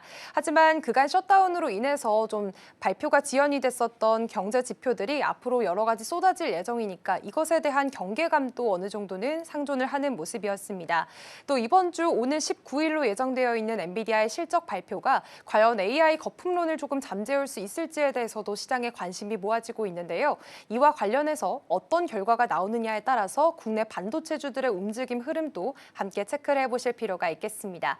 그럼 오늘 우리 국내 시장 어떻게 출발하게 될지 지수부터 살펴볼까요? 네, 오늘 양시장 모두 상승으로 출발하고 있습니다. 지난주 금요일장에서 좀 많이 빠졌었기 때문에 코스피는 1.67% 상승하면서 4,078선 지나가고 있고요. 코스닥은 0.7%, 0.8% 상승하면서 905선 지나가는 모습입니다. 다음은 시가총액 상위주들의 움직임 체크해 보겠습니다. 먼저 코스피 시총상인데요. 오늘 전반적인 빨간불 들어와 있습니다. 특히나 삼성전자와 SK하이닉스 강한 상승폭 그려내고 있고요. 삼성전자 3.24% 오르면서 10만 전자 다시 회복을 했습니다. SK하이닉스도 지난주장에서 8%가 넘게 빠졌었기 때문에 오늘 장 안에서 매수세 5% 유입이 되고 있습니다. 그리고 이번 주에 있을 엔비디아 실적 발표에 좀 기다리고 있는 반도체 투탑의 모습 확인해 보실 수가 있고요. LG에너지솔루션 오늘 0.6% 강세 보이고 있습니다. 지금 테슬라가 중국산 부품을 쓰지 않겠다라는 이야기들이 나오게 되면서 국내 배터리 업체들이 좀 대안으로 부상을 하고 있는 모습입니다. 삼성전자 우선주도 1.8% 강세 보입니다. 다음으로 코스닥 시총 상위주들의 움직임도 체크해 보겠습니다. 네, 여기는 좀 혼조세가 보여지고 있습니다. 특히나 바이오주들 좀 그간 많이 올라왔었기 때문에 오늘은 좀 빠지고 있는 모습이고요. 알테오젠 지난주 3분기 실적에서 영업이익 흑전했다라는 소식 전해졌지만 오늘 장안에서 1.4% 빠집니다. 에코프로 그룹주들 역시나 강세 보이고 있습니다. 1.1% 또 3.7% 각각 상승세 보이고 있고요. ABL 바이오는 지난주에 일라이릴리와 220억 원 규모의 지분 투자 계약 소식도 함께 전해졌습니다. 오늘 장안에서 는 강보합권의 흐름 나타내고 있고요. 레인보우 로보틱스 2%대 상승하면서 지금 38만 원 선에서 주가 형성하고 있습니다. 현재 아침 수급 상황도 체크해 보겠습니다. 먼저 코스피 시장인데요. 오늘 장 안에서는 외국인의 수급이 그래도 오전 장 안에서 강하게 들어오고 있는 모습입니다. 외국인 430억 원 물량 담아가는 모습이고요. 개인과 기관은 매도세 나타내고 있습니다. 다음으로 코스닥 시장도 확인해 보시죠. 네, 이쪽에는 개인만 사자세 보이고 있습니다. 외국인과 기관 물량 좀 덜어내는 모습 확인이 되고 있는데요. 사실 그래도 좀 걱정이 됐었던 게 외국인들의 수급이지 않을까 싶은데 그래도 코스피 시장에서는 외국인의 수급이 좀 들어오고 있는 모습 확인이 되고 있고요. 코스피와 코스닥 지난주 금요일장에서 좀 크게 빠졌었기 때문에 다시 양전에 성공을 한 모습입니다. 오늘 시장 분위기 어떻게 파악해 보면 좋을까요? 네, 오늘 일단 아침장 분위기는 상승으로 출발했습니다. 코스피 지수가 현재 1.7% 가까이 좀 올라왔는데 사실 뭐 시장에서 대부분의 관심은 아마 IT, 반도체 투탑에 있지 않을까라고 생각을 합니다. 네. 지난 금요일날 너무 큰 하락이 있었고요. 그리고 지금 금요일날 엔비디아의 반등이 나왔기 때문에 아무래도 이제 투탑의 이 상승을 좀 어느 정도 점쳐지는 그런 분위기였고요. 이 종목들이 이제 올라가다 보니까 시장을 좀 이끌어가고 있습니다. 삼성전자가 지금 상승하고 있는 그 폭을 보시면 이제 3.8% 정도, 10만 전자를 다시 또 회복하는 모습이고요. 그리고 하이닉스의 경우에는 거의 6% 가까이 좀 크게 올라가는 모습이죠. 일단 엔비디아 실적이 공개가 되기 전에 이렇게 이제 반응이 나오고 있는 이유는 일단 엔비디아 쪽의 상승이 좀 나오고 있긴 하지만 어느 정도의 예상이 가능한 범위 안에 있기 때문에 그렇습니다. 엔비디아 실적이 좋을 거라고 분명히 다들 예상하고 있고, 그다음에 젠스당 CEO가 엔비디아에 대한 앞으로의 성장성에 대해서 뭐 거품론에 대해서 얘기를 분명히 좀 안 할 거고 기대감을 분명히 충분히 실어주는 그런 식의 뉘앙스의 모습들을 계속해서 그동안 이제 언론에서 노출되었기 때문에 아무래도 이제 엔비디아 쪽에서 자신감 있는 어떤 발언들 뭐 이런 기대감들이 좀 선반영되고 있는 게 아닌가라는 생각도 들고요. 지금 오늘 같은 경우에는 이제 IT 업종 쪽에서 외국인들의 수급들이 거의 집중이 되고 있어요. 오늘 현재 외국인들이 700억 정도 매수가 들어오고 있는데요. IT 업종에서 매수가 들어오고 있는 게 1,100억 원이 넘습니다. 그렇기 때문에 이쪽에서만 수급이 돌고 다른 업종은 지금 수급이 좀 빠지고 있거든요. 전반적으로 다른 업종 쪽에서는 수급이 거의 돌지 않고 있고 IT 쪽에 집중되고 있는 장. 결국은 이제 시장이 올라가지만 종목들이 그만큼 좀 따라가지 않는 그런 장의 분위기가 오늘 장에 좀 나올 수 있는데요. 하지만 결국은 지금 시장에 대한 불안감이 있는 상황이기 때문에 주가 지수를 먼저 끌어올리기 위해서는 시총 상위주의 역할이 좀 필요합니다. 그래서 현재 코스피 지수의 상승폭이 오늘 아침부터 출발해서 상승을 유지하고 있는데요. 중요한 건 이제 처음에 시작했을 때도 이야기했지만 처음에 시초가 이상 위쪽에서 계속 유지를 해주는 게 가장 중요합니다. 만약에 시초가의 상승폭이 지금은 1.6%좀 많이 올랐거든요. 만약 근데 오후장에 들어서 1.6%의 아래쪽에서 플러스지만 그렇게 움직이게 된다면 종목들의 힘이 더 빠져요. 결국 하락장의 분위기하고 좀 비슷한 분위기로 가거든요. 그러니까 이 부분을 좀 염두해서 잘 보셔야 되고요. 오늘 시장 안에서의 또 특징적인 부분이라고 본다면 지주사들, CJ라든지 두산, 제주사의 강세들이 조금 더 나타나고 있는 그런 모습이고요. 그리고 지금 최근 들어서 이제 로봇 관련주들 흐름들이 좀 좋지 않았는데 오늘 같은 경우에는 로봇주들의 흐름도 좀 상대적으로 좀 잘 올라가고 있는 그런 분위기입니다. 그리고 아침에 저희가 테슬라와 관련해서 이야기를 했지만 2차전지 관련주들, 에코프로 비메라든지 또는 에코프로 이런 종목들이 오늘 좀 상승이 나오고 있는 그런 분위기. 지금은 전반적으로 다 올라가는 장은 아닙니다. 핀셋으로 일부 호재성 있는 그런 종목들이 뽑혀서 올라가고 있는 장이기 때문에 그래서 이제 그 상대적으로 거기에 속해 있지 않은 종목들 있죠. 예를 들어서 건설이라든지 지금 은행이라든지 또 이제 보험 업종이 오늘 좀 빠지고 있거든요. 이렇게 해서 이제 올라가는 종목들이 좀 올라가고 있는 장이기 때문에 오늘도 역시 시장은 올라가지만 좀 소외감을 느끼시는 분들도 좀 있을 수 있어요. 그런데 시장 분위기 자체가 이렇게 한쪽으로 쏠린다고 해서 계속 이렇게 분위기가 가는 건 아닙니다.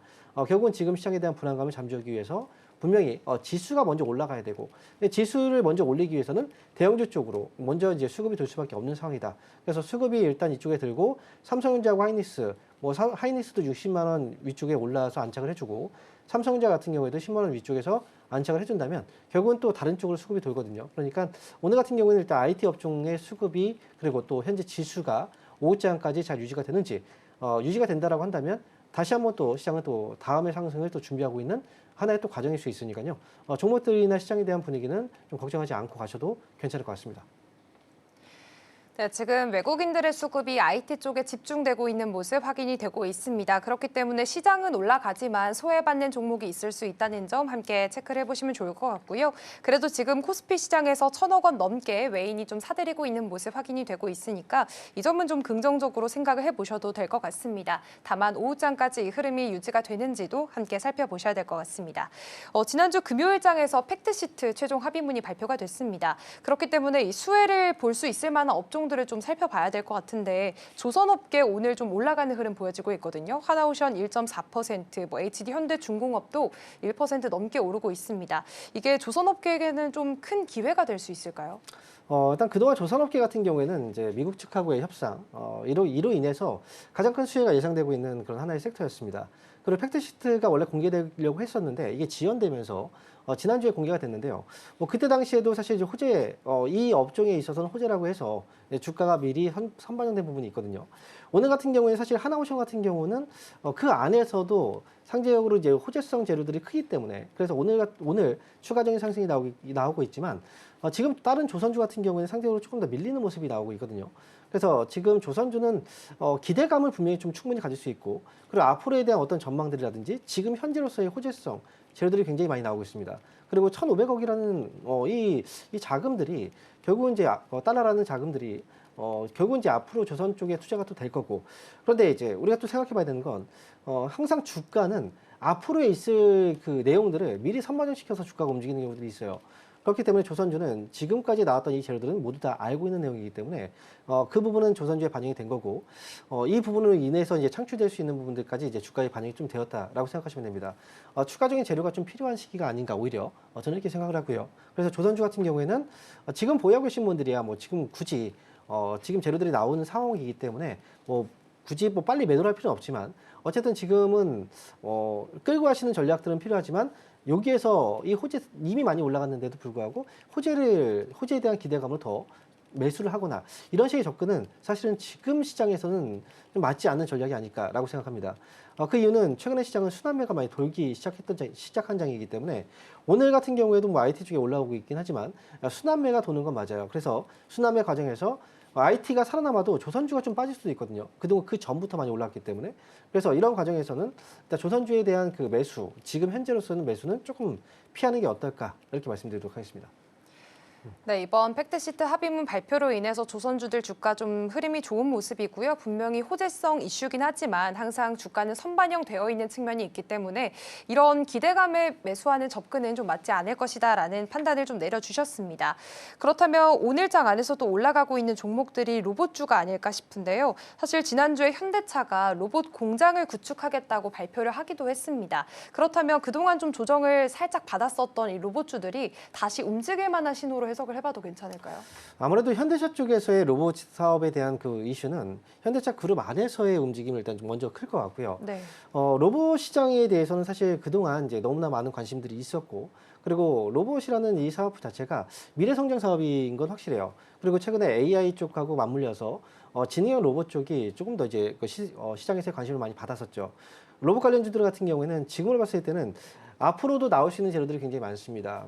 지금 국내뿐 아니라 미국이라든지 유럽, 뭐 전 세계 시장에서의 대기업들이 로봇 시장에서 진출을 하려고 하는 그런 모습들이 있었고, 실질적으로 이제 엔비디아라든지 그 테슬라 이런 기업들도 로봇 쪽에 대한 사업에 대해서 굉장히 좀 중요하게 이야기를 했었단 말이죠. 그래서 지금은 로봇 관련주들은 분명히 재료들이 많이 있어요. 하지만 이 기업들은 하나하나 좀 살펴보면은 결국은 이제 실적이 좀 부족한 기업들도 많이 있거든요. 그래서 로봇주들은 일단 앞으로의 성장 잠재력은 크지만 지금 당장 눈에 보이는 실적이 그렇게 좋지 않은 기업들이 좀 많이 있기 때문에 그래서 다른 그 업종이라든지 다른 테마, 섹터 이런 쪽보다는 상대적으로 이제 약간 들쭉날쭉하는 모습들이 좀 많이 있는 것 같아요. 장기적으로 관점에서 본다면 지금 가격대에서는 일부 종목들은 조금 많이 고평가에 대한 논란이 있을 수 있겠지만 전반적으로 봤을 때는 로봇 쪽에 대한 사업의 앞으로의 발전 가능성은 충분히 있기 때문에 지금으로서는 이제 로봇 관련주들에 대해서는 주가가 좀 빠졌을 때는 항상 관심을 가져라 이런 얘기를 많이 하고 있죠. 그래서 로봇주들에 대해서는 좀 긍정적으로 여전히 좀 바라보고 있다 이렇게 말씀드리겠습니다. 네, 지금 로봇주에 대한 성장 잠재력 여전히 긍정적인 뷰를 주셨습니다. 다만 일부 종목들은 실적이 좀 들쭉날쭉하기도 하고요. 고평가된 종목들도 많기 때문에 이런 부분들은 옥석 가리기가 필요한 시점인 것 같습니다. 그렇다면 지금 마이크로소프트에서는 MS 이그나이트 2025가 개최가 됩니다. 이곳에서 에이전틱 유저가 공개될 예정이라고 하는데 이게 관련 기술주들에게는 어떤 투자 심리에 영향을 주게 될까요? 네, 이그나이트라는 이 행사는 이제 연례 그 컨퍼런스라고 보시면 돼요. 마이크로소프트 쪽에서 하는. 근데 얼마 전에 지금 보시면 이제 최근에 에이전트 유저의 초기 그 세부 사항이 공개가 된 상황이거든요. 이번에 열리는 이 그 연례 컨퍼런스에서는 이 구체적인 내용들의 방안들이 좀 나올 거라고 예상이 되고 있어요. 특히나 마이크로소프트 쪽에서 AI 쪽에 대한 진출. 사실은 이거는 굉장히 독보적인 어떤 그 성능을 발휘할 수 있거든요. 윈도우 쪽에 탑재가 돼서 거기에서의 기능을 또 활용할 수 있기 때문에 이번에 이 기능을 통해서 본다면 지금 이제 언론 쪽에 노출되어 있는 내용들을 토대로 본다면 회의에 참석을 하거나 이제 문서 편집이라든지 또는 이제 뭐 채팅이라든지 이메일 이쪽에 지금 AI 쪽과 관련된 우리가 또 기능들을 이용할 수 있는 그런 하나의 좀 프로그램이기 때문에 이와 관련해서는 시장에서의 관심도 분명히 좀 많이 있을 거고요. 누구나 다 우리가 PC를 사용한다면 다 사용할 수 있거든요. 그렇기 때문에 지금 이번 행사를 통해서 관련 종목들에 대해서도 좀 관심이 들어오지 않을까라는 예상도 또 들고 있습니다. 관련 종목들은 사실은 이제 우리 KT 뭐 관련 마이크로소프트 쪽하고 그동안의 어떤 지금 협력 관계에 있는 그런 기업들 를 따져본다면 KT라든지 또는 비트나인 그리고 이노뎁, 브리지텍 또는 이스트소프트, 폴라리스 AI 이런 종목들이 대부분 좀 알려져 있는 기업이거든요. 그래서 일단은 이그나이트 2025가 개최가 된다라는 거 그리고 이로 인해서 그 성과에 대한 어떤 시장에서의 관심들이라든지 언론에서의 평가들에 따라서 관련 종목들에 대한 어떤 또 관심들도 들어올 수 있으니까 좀 참고해서 보시면 좋을 것 같습니다. 네, 마이크로소프트 쪽에서 이제 연례 행사로 컨퍼런스인 이그나이트 2025가 개막하게 됩니다. 그렇기 때문에 관련 종목들인 뭐 KT나 비트나인, 이노뎁 같은 관련 종목들의 주가 추이도 함께 살펴보시면 좋을 것 같고요. 오늘 그래도 코스피와 코스닥 양시장 모두 상승 출발하고 있고 코스피는 1.18% 상승 그리고 코스닥은 지금 0.01% 강보합권의 흐름 보여주고 있습니다. 다만 외국인의 수급이 1,200억 원 넘게 여전히 유지되면서 들어오고 있다는 점은 긍정적으로 바라보셔도 좋을 것 같습니다. 오늘 스탁포인트는 여기서 마무리하도록 하겠습니다. SCTV 황민혁 전문가와 함께했습니다. 고맙습니다. 네, 감사합니다.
네, 계속해서 캐스팅콜로 이어가 보도록 하겠습니다. 오늘 도움 말씀에는 기업공시연구소 변영인 대표 자리해 주셨습니다. 대표님 어서 오세요. 네, 반갑습니다.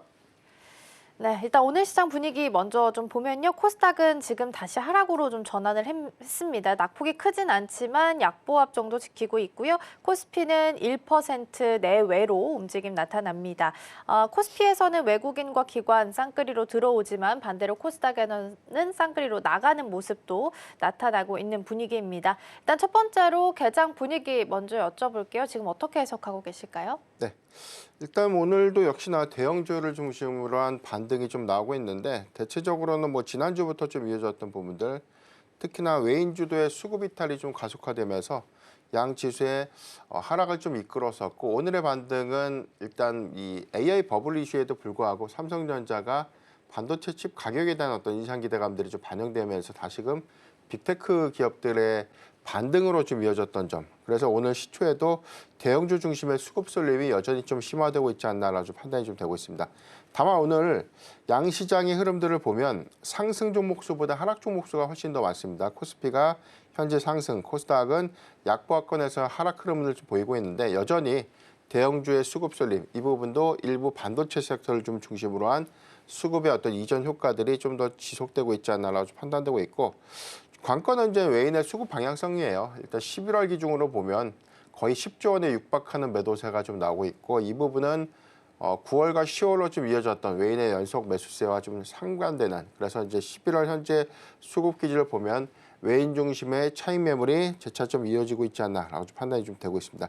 다만 오늘 코스피 시장의 경우에는 1,157억 원 규모의 외인 매수세가 좀 반영되고 있는데, 일단 단기적인 환율 상승분에 대한 부담 효과들도 일부 좀 작용을 했다라고 볼 수 있겠고, 증시 해탁금이 80조 원대 중반에서 전일 종가 기준에서 82조 5천억 원대로 좀 소폭 내려갔습니다. 다만 최근에 저가 매수세에 상당한 기여를 했던 주체가 좀 개인이라는 점을 좀 감안해 보면 상당히 뭐 증시 해탁금이 거래 대금으로 좀 이전됐다라고 볼 수 있겠고요. 신용장부의 경우는 26조 2,510억 정도에 대한 흐름들을 유지하고 있는데, 아직까지 뭐 그렇게 크게 좀 증가되는 요인들보다는 뭐 25조에서 26조 대 현재 좀 유지하고 있다는 부분. 다만 여기서 재차 뭐 30조 원을 좀 돌파할 수 있는 어떤 시그널을 좀 보여준다면 현재 같은 뭐 수급 변동성에서 일단 뭐 조정이 좀 더 한 차례 부각됐을 때 신용 창구가 상당한 투매를 좀 야기시킬 수 있는 어떤 불확실성들이 좀 남아 있지만, 일단 뭐 신용장고의 최고치였던 작년 7월과 8월에 한 32조 대비해서는 여전히 갭은 좀 남아있다는 점들을 좀 감안하면 뭐 현재는 뭐 그렇게 크게 우려스러운 구간은 좀 아니다라고 좀 판단이 좀 되고 있습니다. 관건은 오전장 대비해서 오후장 일단 상승 기조를 좀 유지할 수 있는가가 좀 중요할 것 같은데 일단 오늘의 어떤 흐름들은 특별한 어떤 이슈가 좀 없다면 주도주의 수급에서 중소형주에 대한 저가 매수세 유입을 조금 더 좀 기대해 볼 수 있지 않을까라고 볼 수 있기 때문에 전략 후강의 흐름들을 주목을 해봐야 되지 않을까라고 좀 판단해 보십니다. 네, 전략 후강을 예상을 좀 하면서 전략을 세워가야 될 것 같습니다. 자, 일단 오늘 움직이는 테마들 먼저 좀 확인을 해보도록 하겠습니다. 오늘 세 가지 테마를 준비를 좀 해놨고요. 첫 번째부터 열어보겠습니다. 일단은 방산 쪽 준비돼 있습니다.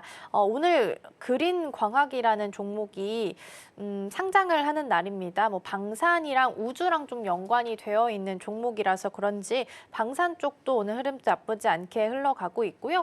요즘 들어서 또 IPO 상장하는 종목들의 수급이 많이 좀 쏠리는 움직임도 같이 나타나고 있어서 이 부분도 같이 좀 점검해 보겠습니다. 두 번째 열어볼게요.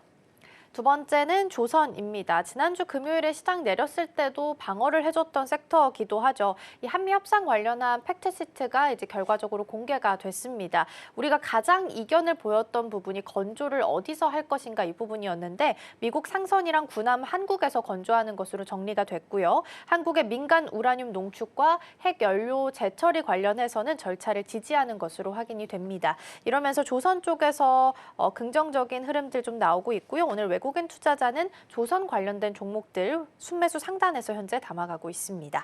자, 다음 열어볼게요. 다음으로는 반도체입니다. 반도체 투톱이 지난주 금요일에 크게 내렸죠. 그래서 오늘은 좀 만회를 하나 싶긴 합니다. 삼성전자가 다시 10만 원 선을 회복을 했고요. SK하이닉스는 여전히 58만 원 선이긴 한데 60만 원 언저리까지 올라와 있기는 합니다. 그래서 갭을 다 메우지는 못했지만 중간 정도까지 올라갔다라고 보시면 될 것 같고요. 이쪽에서는 어떤 전략을 세우면 좋을지 특히 이번 주에 엔비디아 실적 발표가 예정되어 있기 때문에 더 꼼꼼하게 확인을 해보겠습니다. 그리고 추가적으로 지금 개장 초반 대비해서 호텔이나 여행, 리조트, 카지노 관련주들 우리가 쉽게 놀자주라고 부르는 그 섹터도 올라오고 있으니까 참고해서 함께 보시면 좋겠습니다. 자, 그러면 우선은 저희 방산부터 출발을 좀 해보도록 하겠습니다.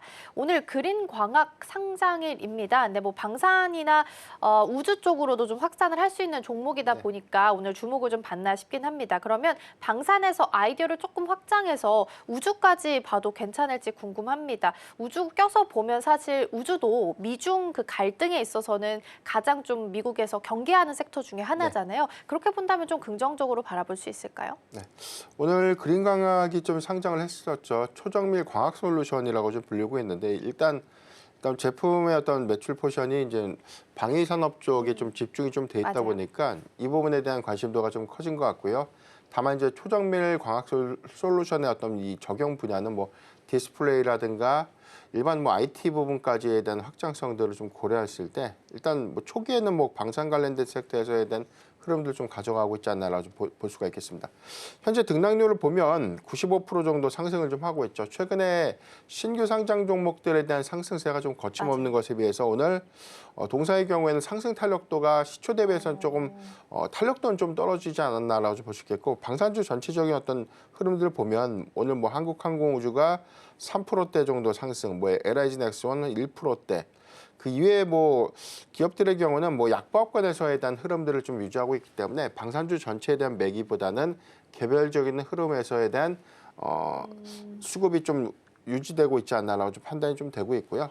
다만 우리가 최근에 방산주들의 흐름들을 좀 봤을 때 실적 발표 이후에 일단 뭐 주가의 어떤 변동성들이 사실상 뭐 주도주들이 쉬어가는 구간 또는 대형주 중심의 투매가 좀 나오는 구간에 방산주도 같이 좀 조정을 좀 받았는데 회복률을 우리가 체감했을 때 좀 많이 더딘 흐름들을 좀 보여주고 있죠. 이런 것들을 좀 감안해 보면 방산주의 수급 탄력도가 많이 좀 떨어진 것이 아닌가라는 생각이 좀 들 수 있는데 제가 일전에도 한번 이야기를 좀 드린 적이 있어요. 방산주의 경우에는 일단 뭐 수주 성과라든가 누적 수주 잔고액으로 인해서 상반기 그리고 3분기까지 안정적인 실적 기여가 좀 있었는데 일단 뭐 하반기부터 일부 방산 기업들의 경우에는 수주의 공백기로 좀 우려될 수 있는 이벤트가 다소 좀 부재할 수 있는 그런 부분들이 오히려 주가의 어떤 조정에 좀 빌미가 좀 될 수 있다라고 좀 말씀드렸고 다만 우리가 걱정하지 않아도 되는 부분들은 이익의 어떤 기여 효과들은 뭐 단발성이 아니라 향후 3년간 안정적인 이익 기조를 좀 가져갈 수 있다는 점. 그래서 신규적인 어떤 수주 성과가 좀 없다 보니까 방산주도 이제 사실상 고평가되어 있는 부분들. 그래서 조금 더 피크에 대한 논란들이 구체화되는 것이 아닌가라는 우려감들이 있는데 다만 우리가 하반기의 성과를 보면 현대로템이 추가적인 수주 성과가 있었고요. 하나에어로스페이스도 마찬가지로 이제 추가적인 수주 성과가 좀 있었는데 LG넥스원이 최근에 TP가 일부 좀 하향 제시가 됐던 부분들. 이 부분은 수주의 어떤 공백 우려보다 그다음에 예상됐던 수주의 어떤 이 계약 체결들이 좀 지연됐던 부분들, 우리가 예상했던 부분들을 작년 3분기, 4분기에 미국 국방부와의 이 해공이죠. 해공에 대한 어떤 수출 기조가 성능 통과를 좀 했는데 미국에서 수출이 좀 이루어지지 않다 보니까 이런 부분들에 대한 노이즈가 좀 있었고, 다만 우리가 중요한 부분은 핵심 무기들의 경우에는 국내에서 적용이 우선돼야 되는 부분들. 그래서 우리가 그 이외에 어떤 이 고도화된 뭐 L3, 2라든가 3단계에 넘어갈 수 있는 그런 장비들의 경우에는 일단 전략 무기이기 때문에 단기적인 어떤 해외 수출이 좀 어렵다는 부분. 다만 우리가 장기적으로 봤을 때는 국내 어떤 도입 이후에 추가적인 어떤 무기의 수출 효과들을 좀 이루어줄 수 있는 그런 부분들을 감안해 보면 방산 비포의 수출 기조는 과거와는 좀 다르게 좀 평가되어야 되지 않을까라는 판단이 좀 되고 있고요.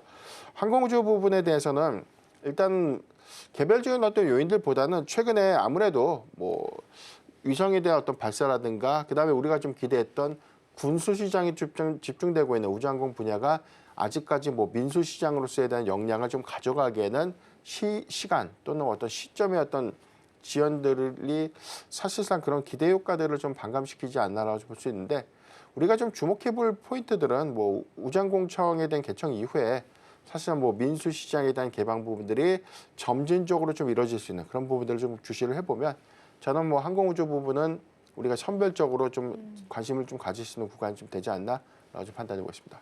네, 항공우주는 또 이벤트도 있어요. 11월 27일에 누리호 4차 발사가 예정이 좀 되어 있습니다. 그래서 이러한 모멘텀들도 사실상 이제 얼마 남지 않았죠. 한 열흘 정도 남은 상태이기 때문에 우주 항공 쪽으로도 같이 좀 보시면 좋지 않을까 싶습니다. 방산 안에서도 우주랑 연관되어 있는 종목들도 꽤 있기 때문에 예를 들어 한국항공우주나 하나에어로스페이스는 또 우주랑 연관성이 있는 종목이죠. 이런 종목들 위주로 해서 함께 보셔도 좋지 않을까 싶습니다. 자, 그럼 조선 쪽으로도 넘어가 보도록 하겠습니다. 한미 팩트시트가 발표가 완료가 됐습니다. 지난주 금요일엔 좀 반응이 있었는데 오늘 다시 열어보니까 떨어지는 종목들이 훨씬 더 많이 있는 상황입니다. 모멘텀이 좀 쉬어가고 있었던 조선이랑 조금 더 넓게 보면 원전까지 본다면 다시 한번 좀 기회가 오는 건 맞다라고 평가할 수 있을까요? 네, 일단 뭐 조선주가 지난주 금요일에 좀 발표됐던 팩트시트 공개 부분들에 대해서 일단 대형주는 뭐 같이 좀 조정을 좀 받았고요. 조선 기자재 종목도 다 좋았던 것이 아니라 일부 종목만 좀 강했고 나머지는 초기에 좀 상승했다가 상승폭을 더 되돌리는 흐름들 좀 보여주고 있는데 오늘도 좀 유사한 흐름을 좀 맞아요. 보여주고 있지 않나. 시초에 좀 말씀드렸던 것처럼 일단 수급 반등이 좀 일어났었던 그런 부분들이 반도체 섹터를 중심으로 한 수급 반등으로만 현재 좀 이어지고 있는 점들이 좀 다소 아쉽지가 않나. 라고 좀 판단이 좀 되고 있고, 대체적으로 현재 기조가 반도체 전반적인 어떤 수급 조정을 좀 거치는 구간에 반도체 섹터들에 대한 반등이 선행해서 좀 이루어지고 나서 이후에 점진적으로 이 기타 섹터들에 대한 수급으로 이동되고 있는 흐름들을 좀 보여주고 있는데, 오늘 뭐 조선 대형주들의 흐름들을 좀 보면 일단 HD 현대미포, 뭐 하나오션과 HD 현대중공업이 한 1%대 상승을 좀 제외하고는 약 보합권에서에 대한 하락 흐름들 좀 보여주고 있고요. 지난주 강했던 뭐 조선기자재 일부 섹터의 경우에도 오늘 일부 차익 매물이 좀 출리되는 그런 부분들인데, 일단 세론성으로 좀 보기보다는 이제부터 구체화된 내용들에 좀 더 집중을 해봐야 되지 않을까. 그래서 우리가 어느 정도 미국의 상선이라든가 뭐 함선에 대해서 국내 건조에 관련된 부분들은 뭐 어찌 보면 좀 당연한 수순이 좀 되지 않나. 왜냐하면 현재 미국에서에 대한 양산을 좀 고집하게 된다면 조선 인프라에 대한 구축이 단발성으로 좀 이루어질 수는 없는 프로젝트죠. 그렇죠. 이 부분이 최소 뭐 5년간에 대한 조선 인프라를 구축하고 다시금 선박을 좀 건조하는 시점까지 좀 감안해봐야 되는데, 우리가 일반적인 뭐 LNG 선박이라든가 뭐 탱커선처럼 리드 타임을 한 2년에서 2년 반 정도 가져가는 것이 아니라 미국의 뭐 이 방산 건조 또는 뭐 특수 선박의 경우에는 굉장히 좀 한 5년 이상 건조 시점도 좀 소요되는 그런 부분들을 좀 감안해 봤을 때 사실 어찌 보면은 뭐 국내에서에 대한 건조가 가장 유력한 상황이었고 이 부분이 공식적으로 사실 뭐 확정이 좀 된 그런 부분들이 앞으로부터는 뭐 추가적인 어떤 발주 부분 여기다 해서 뭐 이익 부분에 대해서도 한국의 조선사들이 전체 이익을 좀 공유하는 것이 아니라 가져가는 구조죠. 그렇기 때문에 조선사들에 대한 이익 기여 효과들은 크게 좀 반영될 수 있는 부분들이기 때문에 중요한 부분은 일단 26년부터 수주 성과를 얼마만큼 좀 가져갈 수 있는가. 그래서 이제 미국의 대형 군함이라든가 상선에 대한 어떤 건조 수주가 내년부터 좀 활발하게 좀 이루어지게 된다면 조선 빅3의 나란히 낙수 효과로 좀 이어질 수 있겠고요. 이 부분은 역시나 조선 기저지 업종들에 대한 어떤 실적 기여에도 상당한 영향으로 좀 작용될 수 있는 부분이기 때문에 조선업 그리고 조선 기자재의 경우에는 단발성보다는 장기 프로젝트에 좀 더 집중을 해보자라고 좀 표현드리겠습니다. 좀 더 길게 볼 필요가 있다라는 측면에서 말씀을 좀 주신 것 같습니다. 그렇죠. 지금 팩트시트가 공개가 됐지만 일단 세론보다는 좀 더 중장기적인 관점에서 본다면 훨씬 더 긍정적으로 좀 볼 수 있을 것 같고요. 오늘 외국인 순매수 상단을 확인해 보면 HD 한국조선해양, HD 현대마린솔루션, HD 현대미포, HD 현대마린 엔진까지 지금 전부 다 HD 라인이 지금 들어가 있는 거거든요. 그러면 외국인에 대한 시선을 좀 분석을 해봤을 때 조선에 대해서는 HD 라인이 가장 좀 괜찮다라고 평가를 좀 내리는 걸까요? 아이디어 어떻게 좀 가져가 보면 좋을까요?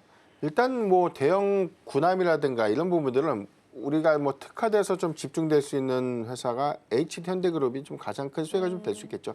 전반적인 어떤 건조 캐파라든가 이런 것들 좀 감안해 봤을 때. 그런데 우리가 미국 내에서의 건조를 좀 고집할 때는 네. 하나오션이 가장 큰 수혜가 맞아요. 좀 될 수 있지 않을까. 이 부분은 당연히 뭐 필리조선소에 대한 어떤 건조 이력들을 좀 보유하고 필리조선소를 미국 안에서 좀 보유하고 있는 그런 이점들이 있는데 사실 뭐 팩트시트에 대한 내용들을 전체적으로 보면 이 부분은 뭐 특정 기업들에 대한 유리한 어떤 조건들보다는 조선 빅3의 이제 차등적인 효과들로 좀 이어질 수 있는 부분들. 특히나 뭐 삼성중공업의 경우에는 사실상 뭐 특수 선박이라든가 방산용 선박에 관련된 어떤 이런 부분들에서는 빅3 중에서는 뭐 가장 경쟁력이 좀 약하다. 다만 LNG 선박이라든가 이런 부분들은 오히려 기술적인 어떤 강점을 좀 갖고 있는데 일단 마스가 프로젝트의 어떤 본격화 안에서 MRO 사업에 대한 집중에 대한 의지를 피력했던 것들을 감안해 보면 뭐 삼성중공업도 역시나 해당돼서 어떤 건조 이력이라든가 수주 성과를 충분히 좀 이뤄갈 수 있는 부분들이기 때문에 앞으로는 어떤 기업들이 더 많으냐에 대한 어떤 관점보다는 어떤 조선사들이 도크에 대한 여력이 좀 더 있는가 이 부분에 대한 수주 성과가 좀 달라질 것 같아요. 그래서 비어있는 도크가 족족이 좀 채워질 수 있는 부분들 좀 감안을 해봐야 될 것 같고요. 여기서 뭐 추가적인 조선 인프라에 관련된 구축이라든가 이런 것들을 좀 감안해 보면 도크에 관련된 투자들이 국내 조선사 안에서에 대한 이 투자 기조 확장으로 이어질 수 있는 부분이기 때문에 이 점을 좀 주목해봐야 되지 않을까. 다만 미국과의 어떤 안보와 팩트시트에 관련된 세부적인 어떤 사항들이 면밀하게 좀 나와 있지는 않지만 뭐 중국의 OEM을 통해서 뭐 만들어지는 그런 부분들은 좀 제한적이기 때문에 국내 조선 인프라에 대한 투자 확대 내지는 미국 조선 인프라에 대한 투자 확대 부분들이 외형 확장의 어떤 기회가 좀 될 수 있다는 점도 참고를 해야 되지 않나 좀 판단해 것입니다. 네, 그러네요. 미국에서 건조할 때는 우리가 하나오션 많이 봤었는데 이게 어찌됐든가 한국 건조로 결론이 난 상태이기 때문에 이런 부분에 있어서 하나오션한테는 조금 더 악재로 작용할 수 있겠다라는 생각도 듭니다. 오히려 팩트시트가 공개된 이후에 외국인 순매수 시선 전부 다 HD 라인으로 향하고 있다라는 부분도 함께 챙겨보시면 좋겠습니다. 자, 반도체로 넘어가 봐야겠네요. 오늘 반도체 투톱 흐름을 좀 보면 2%, 5% 상승불 켜져 있습니다. 그러니까 10만 원 선은 터치가 나왔고 60만 원 선도 거의 그 언저리 부근에서 움직임 지금 나오고 있는 거거든요. 이렇게 되면 또 투자자 입장에서는 그때 눌렸을 때 샀어야 됐나라는 생각이 들 수밖에 없을 것 같아요. 그래서 반도체주가 이렇게 변동일 좀 위아래로 나타날 때는 전략을 좀 어떻게 세워서 가야 되는 걸까요? 일단 두렵죠. 지난주 월요일에도 제가 반도체 섹터 말씀드릴 때 일단 기술주들의 투매가 나오는 구간이 오히려 우리가 포모에 대한 어떤 두려움들 떨쳐내고 매수를 할 수 있는 기회다라고 맞아요. 말씀드렸는데 재차 좀 반복되고 있는 형국이라고 봐야 될 것 같아요. 일단 방향성들을 놓고 봤을 때는 내년도 슈퍼사이클 기조가 단순하게 그렇죠. 말로만에 대한 기대 효과들보다는 현실화된 수치이기 때문에 이런 기대감들은 단순한 기대감을 좀 넘어서 앞으로 내년도에 대한 이익 확장 관점에서 우리가 주목을 좀 해봐야 될 것 같은데 일단 최근 2주간의 반도체 섹터의 수급 변동이 너무 심화되다 보니까 투자자분들이 정말로 이제 헷갈려요. 반도체주에 대한 또 투자를 좀 해도 될 것인가. 특히나 뭐 지난 8월 14일에 대한 내용들을 보면 반도체 소부장주들에 대한 실적이 개별적인 어떤 기대치를 상당히 좀 많이 하회했던 종목들이 많았습니다. 그래서 어닝 미스가 좀 나다 보니까 반도체 빅2에 대한 어떤 성장 기조를 좀 논의를 하더라도 반도체 소부장주들에 대한 신뢰성이 조금 좀 내려가지 않았나라고 볼 수 있는데 이면적인 측면들을 보면 상반기에서 3분기까지 이어졌던 측면들은 일단 잊어버려야 될 것 같고요. 이제 4분기 이후부터에 대한 이익 증가 부분들 그리고 2026년도 상반기와 하반기로 이어질 수 있는 사이클 기조를 조금 더 주목을 해봐야 되지 않을까. 다만 우리가 최근에 어떤 방향성들을 보면 반도체 빅2의 11월 지난주 금요일까지 대한 수급 동향 봤을 때 뭐 삼성전자와 SK하이닉스에 대한 외인 매도세가 8조 3천억 원 정도가 반영이 됐습니다. 다만 우리가 이면적으로 보면 SK하이닉스의 한 6조 원 정도 외인의 매도세가 조금 더 많이 좀 반영된 측면들을 좀 고려를 좀 해봐야 될 것 같고요.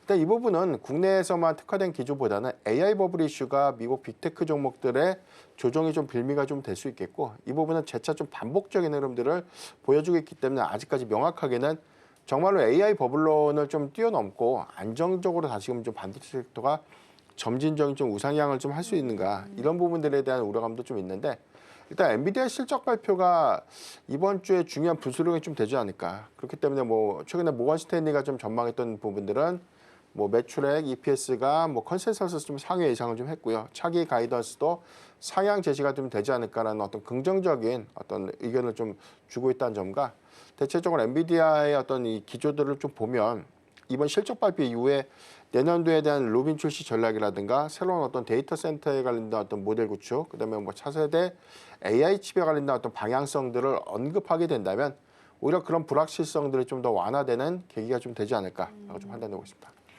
네, 일단 반도체주 변동이 굉장히 크게 나오는데 나올 때마다 사실 말씀 주신 것처럼 반복입니다. 이렇게 되면 눌렸을 때 사는 게 답이었나라는 생각이 매번 같은 생각이 좀 들 수밖에 없지 않나라는 생각도 듭니다. 근데 가장 중요한 이벤트가 또 일단 이번 주에 있긴 해요. 엔비디아가 실적 발표 예정되어 있는데 뉴욕 증시 예상치 보니까 그날이 이제 기점이 될 건데 네. 위아래로 한 6% 정도까지 변동이 있을 수 있다라는 시각들도 제시가 좀 되더라고요. 그래서 엔비디아 실적 전후로 해서 전략을 좀 어떻게 세워가면 좋을까요? 일단 실적이 정말 잘 나올 것인가 아니면 기대치를 좀 밑돌 못 것인가 이게 좀 중요할 것 같아요. 만약에 기대치를 좀 밑도는 실적이 발표가 된다면 역시나 AI 버블론의 무게감을 좀 주면서 단기적인 또 조정의 좀 빌미가 좀 될 수 있는데 일단 엔비디아가 2분기 실적에서 발표했던 가이던스죠. 네. 가이던스는 매출액이 540억 달러를 좀 제시를 했습니다. 해당되는 부분은 2분기 실적 때와 마찬가지로 중국향 H20칩에 대해서에 대한 어떤 실적 기여는 전혀 좀 반영하지 않은 수치라는 점 좀 감안을 해야 될 것 같고요. 이 수치가 현실화가 된다면 작년 대비해서 50% 정도에 대한 매출 증가세가 이번에 확인되는 셈이고요. 월가가 좀 전망했던 매출액 부분들은 540억 달러보다는 좀 상향돼서 546억에서 많게는 555억 달러까지에 대한 컨센서스가 좀 제시가 좀 돼 있는 상태인데 일단 EPS가 1.25달러로 좀 제시가 좀 됐기 때문에 해당에서는 뭐 가이던스를 충분히 좀 상회하는 컨센서스가 좀 예상되지 않나라고 좀 조심스럽게 좀 예측이 좀 되고 있습니다. 그러니까 중요한 건 이제 지난 2분기 실적에서 매출 총이익 데이터가 기대치보다 한 2% 정도가 좀 빠졌습니다. 이 부분이 약간 좀 미스가 나면서 엔비디아의 실적 발표가 호실적이었음에도 불구하고 일단 조정의 좀 빌미가 좀 됐는데 이번에 매출 총이익 기조를 한 73%, 이 부분은 중국향 매출 비중을 반영하지 않는 수치이기 때문에 지난 한 70% 대비해서 한 2에서 3% 정도가 좀 증가된 추이가 확인이 된다면 일단 시장에서 안도할 수 있는 수치가 좀 되지 않나라고 볼 수가 있고 엔비디아가 사실 이제 루빈에 대한 출시 전략들을 좀 본격화할 수 있는 부분들 네. 그다음에 뭐 블랙엘 칩에 대해서 전체적인 어떤 이 비중이 얼마만큼 좀 증가가 될 수 있는가 이런 것들에 대한 세부 지표들이 중요할 것 같은데 뭐 크게는 뭐 일단 3분기 실적보다는 차기 가이던스에 대한 상향 여부, 그다음에 매출 총이익에 대한 증감치가 가이던스에 대한 부합 여부 또는 이제 상회했는지가 좀 중요할 것 같습니다. 그래서 이 부분에 대한 수치만 잘 나와준다면 일단 불확실성 관점에 대한 완화 포인트를 좀 잡아볼 수 있겠고요. 그다음에 최근에 삼성전자에 대한 어떤 이 DDR5에 대해서 네. 뭐 가격 상승 한 맞아요. 60% 정도가 좀 제시됐죠. 그다음에 일반 제품군에 대한 가격 인상 통제를 현재 하고 있지 않은데 뭐 트렌드 포스에 대한 전망치 보면 40에서 50이에요. 근데 제가 한 달 전에 좀 말씀드렸을 때 트렌드 포스에서 나왔던 데이터가 20에서 30% 상승인데 굉장히 큰 폭의 인상폭들이 4분기부터 좀 적용이 좀 된다면 이 부분에 대한 기여 효과들이 좀 크게 나타나줄 수 있고 이 부분은 메모리 3사들에 대한 전반적인 낙수 효과로 좀 이어질 수 있는 부분이기 때문에 가격 상승 기조가 이제 4분기부터 본격적인 어떤 반영 효과를 이룬다는 점 이런 것들이 전체적으로 뭐 엔비디아 실적 발표와 좀 맞물리면서 반도체 섹터의 어떤 수급을 전환시킬 수 있는 계기가 좀 되지 않을까라고 좀 판단해 보겠습니다. 그렇군요. 그렇게 본다면 엔비디아 실적을 기대치에 잘 부합을 할지 못 미칠지 이게 가장 일단 중요한 포인트가 될 수 있을 것 같고요. 그에 따라서 반도체 투톱의 흐름도 변화가 좀 나타나지 않을까 싶습니다. 자, 그러면 오늘 시장 안에서 반도체주에 관심이 좀 있으시다면 이 안에서 탑픽 종목은 어떤 종목을 좀 보면 좋을까요? 네, 오늘 탑픽 종목 안에서는 뭐 빅2 중에 저는 삼성전자 좀 말씀을 좀 드리고 싶은데 최근에 SK하이닉스에 대한 뭐 상승 탄력도가 더 네. 좋습니다. 많이 빠지지만 회복률도 빠르다는 좀 강점을 좀 갖고 있는데 삼성전자를 제가 왜 좀 강조를 좀 드리고 싶냐면 10만 원 미만 구간에서에 대한 모아가는 전략들에 대해서 최근에 수급 기조를 보면 외인의 매도세가 반영됐음에도 불구하고 전체적으로 11월 전체 기준에서는 한 2조 원대 초반 정도에 대한 매도세가 좀 나오고 있죠. 이 부분이 9월과 10월에 외인의 어떤 누적 매수세와 좀 대비됐을 때 큰 이탈 조짐이 좀 없다는 점 그리고 최근에 가격 상승에 대한 효과들이 본격화된다면 전반적인 어떤 디램 캐파가 HBM만 집중되는 것이 아니라 범용 메모리에 대한 가격 상승과 동조되는 부분들을 좀 감안했을 때 전체적으로 이익 추정치가 크게 좀 상향될 수 있는데 SK하이닉스가 지난 뭐 목표 주가 100만 원 상향됐을 때 2026년도에 대한 연간 영업이익 추정치가 59조에서 73조까지 올라갔습니다. 그런데 이제 삼성전자가 일단 최근에 나온 2020년도 영업이익 추정치가 이제 85조에서 100조까지 올라갔다는 것이죠. 말이 뭐 100조가 좀 체감이 좀 되지 않는데 네. 2021년도 삼성전자가 사상 최고치에 대한 영업이익을 했던 연간 누적치가 51조예요. 거기에 약 2배에 육박하는 수치가 내년도에 반영이 된다고 좀 감안했을 때 2021년도 삼성전자의 최고 주가가 한 99,800원 정도를 좀 제가 좀 기억을 하고 있고요. 이 부분이 대입 효과를 좀 단순하게 우리가 비교를 해보면 현재 10만 원 초반에 대한 주가 형성들이 최소 20에서 30%에 대한 상승 여력들은 조금 더 좀 반영시켜야 되는 것이 맞지 않을까. 그래서 저는 최고 뭐 단기적으로 한 13만 원대까지에 대한 상승 가능성들을 좀 염두해서 내년도 슈퍼사이클에 대한 기조를 명확하게 좀 확인해 볼 필요가 있겠다라고 좀 판단해 보겠고요. 일단 이익 기조가 좀 크다는 것은 그만큼 순이익 가치가 좀 증가되는 요인인데 아직까지 특별 배당에 대한 언급이 없었습니다. 다만 이제 우리가 사회에 걸쳐서 분기 배당이 실시가 되고 있는데 내년도 슈퍼사이클 기조에 대한 이익 확장들이 좀 이루어질 수 있다면 특별 배당이라는 기말 배당 효과에 대해서 추가적인 어떤 배당 효과들도 한 번쯤 우리가 노려볼 수 있는 그리고 좀 기대해 볼 수 있는 포인트가 좀 되지 않나라고 좀 판단하고 있습니다.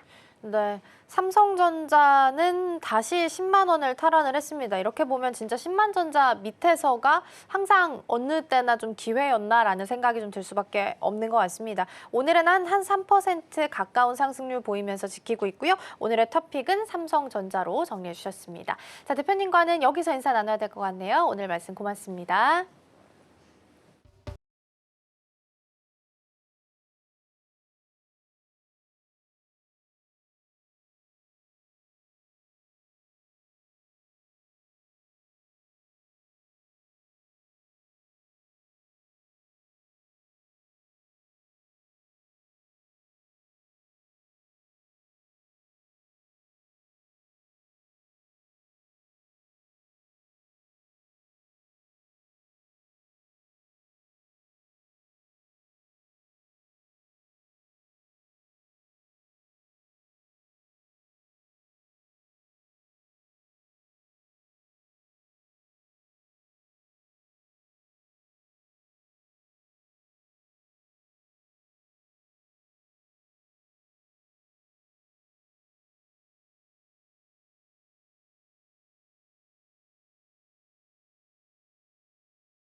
네, 지금 이 시각 시장 상황 한번 체크해 보도록 하겠습니다. 지난주 우리 시장 금요일은 검은 금요일로 마감을 하게 됐습니다. 아무래도 미국에서는 추가 금리 인하에 대한 기대감이 좀 약화가 되면서 그 냉기가 국내 증시에도 퍼진 영향이었는데요. 일단은 지난주에 셧다운이 해소됐던 만큼 밀려 있었던 경제 지표들이 추가적으로 발표가 될 예정입니다. 매파적인 발언들이 나오는 과정 속에서 이 시장의 심리가 좀 회복이 될지가 이번 주에 관건이 되겠습니다. 자, 그렇다면 일단 오늘 국내 증시 어떻게 출발했는지 지수 상황부터 체크해 보도록 하겠습니다. 자, 일단은 양시장 모두 상승 출발해줬습니다. 코스피가 AI 버블에 대한 우려를 딛고 그래도 오늘 좀 오르고 있는 모습인데요. 4,065선에서 움직이고 있는 모습입니다. 1.34%의 상승률 보여주고 있습니다. 코스닥은 하락 전환했습니다. 897선에서 움직이면서 지금 보합권에서 지나가고 있는 모습 체크가 되고 있습니다. 자, 그렇다면 수급 상황으로 넘어가 보도록 하겠습니다. 코스피부터 살펴볼 텐데요. 사실 한동안 이 코스피 시장에서 외국인의 팔자세가 좀 두드러졌습니다. 지난주 금요일장에서도 마찬가지였는데요. 오늘은 외국인의 담는 모습이 눈에 띕니다. 1,500억 원가량 지금 사자세 보이고 있는 모습이고 반면 개인이 2천억 원대 물량을 덜어내고 있습니다. 자, 그렇다면 코스닥 매매 동향으로 넘어가 보도록 하겠습니다. 코스닥에서는 반대 양상이 보이고 있습니다. 외인과 기관 함께 지금 물량을 덜어내고 있고요. 개인 홀로 사자세 보이고 있습니다. 1,000억 원 넘게 사들이고 있는 모습 포착됩니다. 자, 그렇다면 오늘 상승 업종으로 넘어가 보도록 하겠습니다. 코스피부터 살펴볼 텐데요. 일단은 전기가스업과 전기전자가 3%대의 강세 보여주고 있습니다. 아무래도 금요일장에서 특히 전기전자의 낙폭이 컸는데요. 오늘 이 낙폭을 만회하려고 하는 움직임들이 안에서 포착이 되고 있습니다. 이어서 음식료품 2%대의 상승세, 그리고 제조업과 유통업, 운수 장비까지 현재 상승하는 업종에 차지하고 있습니다. 자, 그렇다면 하락 업종으로 넘어가 보도록 하겠습니다. 코스피 하락하는 업종에서는요. 종이목재와 운수창고, 그리고 보험, 철강 및 금속까지 1%대의 내림세가 연출이 되고 있습니다. 증권이 오늘 0.9% 하락세 보이고 있다는 점 함께 체크해 보시면 좋겠습니다. 자, 그렇다면 코스닥 상승 업종으로 넘어가 보도록 하겠습니다. 네, 오늘 역시 또 제약이 강합니다. 한동안 이 반도체주가 좀 쉬어가는 동안 제약주는 계속해서 웃음꽃을 피고 있는 업종이었죠. 이 글로벌 대형 기술 이전 계약 체결 소식들이 계속해서 연이어서 나오고 있고 임상 결과까지 긍정적으로 나오고 있습니다. 이러한 흐름들이 내년 상반기까지도 이어질 것이다라는 증권가들의 분석 이어진다는 점 체크해 보시면 좋겠습니다. 코스닥에서는 건설과 운송도 오늘 오릅니다. 자, 그렇다면 하락 업종으로 이어서 넘어가 보도록 하겠습니다. 네, 오늘 일단 화학이 2%대 내리고 있고요. 출판, 매체, 복제, 그리고 섬유, 의류, 금융, 금속까지 1%대의 하락세 연출이 되고 있습니다. 자, 그렇다면 거래대금 상위 종목으로 넘어가 보도록 하겠습니다. 유가증권 시장부터 살펴볼 텐데요. 오늘 말씀드렸듯 반도체 투톱, 오늘 전기전자 쪽에서 낙폭을 회수해 가려는 움직임들이 나오고 있습니다. 삼성전자의 상승폭이 지금 더 큰 모습, SK하이닉스의 상승폭이 더 큰 모습이 확인이 되고 있는데요. 5%대 강세 흐름 보여주고 있습니다. SK하이닉스 같은 경우에는 지금 글로벌 인공지능 수요 확대에 힘입어서 미국 매출 비중이 70%를 넘어섰다라는 소식까지 들려오고 있습니다. 그리고 반면 삼성전자에서는요, 이 D램 가격이 인상됐다라는 소식이 나오게 됐죠. D램에 대한 수요가 폭증하고 있는 상황 속에서 공급은 제한되고 있습니다. 이러한 상황들을 활용해서 삼성전자가 일부 제품에 대해서 60% 가격 인상 단행했다는 점 체크해 보시면 좋겠고요. 이 점이 수익성에 얼마나 영향을 줄지 계속 지켜봐야겠습니다. 삼성전자 일단 10만 전자 회복해준 모습 3%대 가까운 상승률 보여줍니다. 자, 오늘 이수페타시스의 상승률이 눈에 띕니다. 일단 3분기 호실적이 나온 데다가 내년에 대한 실적 전망이 상향되고 있습니다. 이수페타시스 같은 경우에는요, 지금 AI 붐이 이어지고 있는 상황 속에서 이 고부가 제품에 대한 이 가격이 계속해서 인상이 되고 있다는 점, 그리고 지금 계속해서 고성능화되고 있다는 점들을 체크가 되고 있습니다. 질적과 양적 성장이 지금 동시에 이루어지고 있는 상황들인데요. 4분기에도 이 실적이 확대될 것이다라는 증권가들의 분석 이어집니다. 13%대 급등하고 있고요. 12만 6,200원 선에서 움직입니다. 오늘 한국전력도 4%대의 상승률 받아가고요. 셀트리온 같은 경우에는 오늘 내립니다. 지난주에 일라일릴리 공장 2조 원 인수 소식이 나왔는데요. 여기에 더해서 지금 국내에서도 앞으로 3년간 4조 원의 투자가 이어질 것이다라는 소식 함께 들려오고 있다는 점 체크해 보시면 좋겠습니다. 자, 그렇다면 코스닥 거래대금 상위로 넘어가 보도록 하겠습니다. 네, 오늘도 IPO 시장이 좀 들썩입니다. 일단 오늘 코스닥에 상장한 그린광학 81%의 급등세 시연해주고 있는 모습이고요. ABL바이오는 오늘도 오릅니다. 3%대의 강한 상승률 연출해주고 있습니다. 그리고 로킷 헬스케어 또한 오늘 21%대의 급등세 보이고 있다는 점 체크해 보시면 좋겠습니다. 의료 AI 쪽의 기업입니다. 지금까지 시황센터였습니다. 네, 오늘 반도체 투톱이 회복을 하면서 코스피가 조금 더 강한 모습입니다. 코스닥은 보합에서 계속 오르락내리락 하고 있고요. 코스피 쪽에서는 외국인과 기관 투자자가 들어오고 있지만 선물 쪽에서는 빼고 있는 분위기 나타나고 있습니다. 전반적으로 오늘 반도체주가 좀 강한 모습이고요. 엔비디아 AI 데이 서울에서 17일부터 18일까지 개최되니까 여기서 나오는 뉴스들도 같이 체크해 보시면 좋겠습니다. 저희가 방송 중에 제공해드린 정보는 투자 판단을 위한 조언일 뿐 해당 종목 의 가치와 수익률은 보장하지 않습니다. 저희는 내일 더 다양한 소식 준비해서 돌아오겠습니다. 시청해주신 여러분 고맙습니다.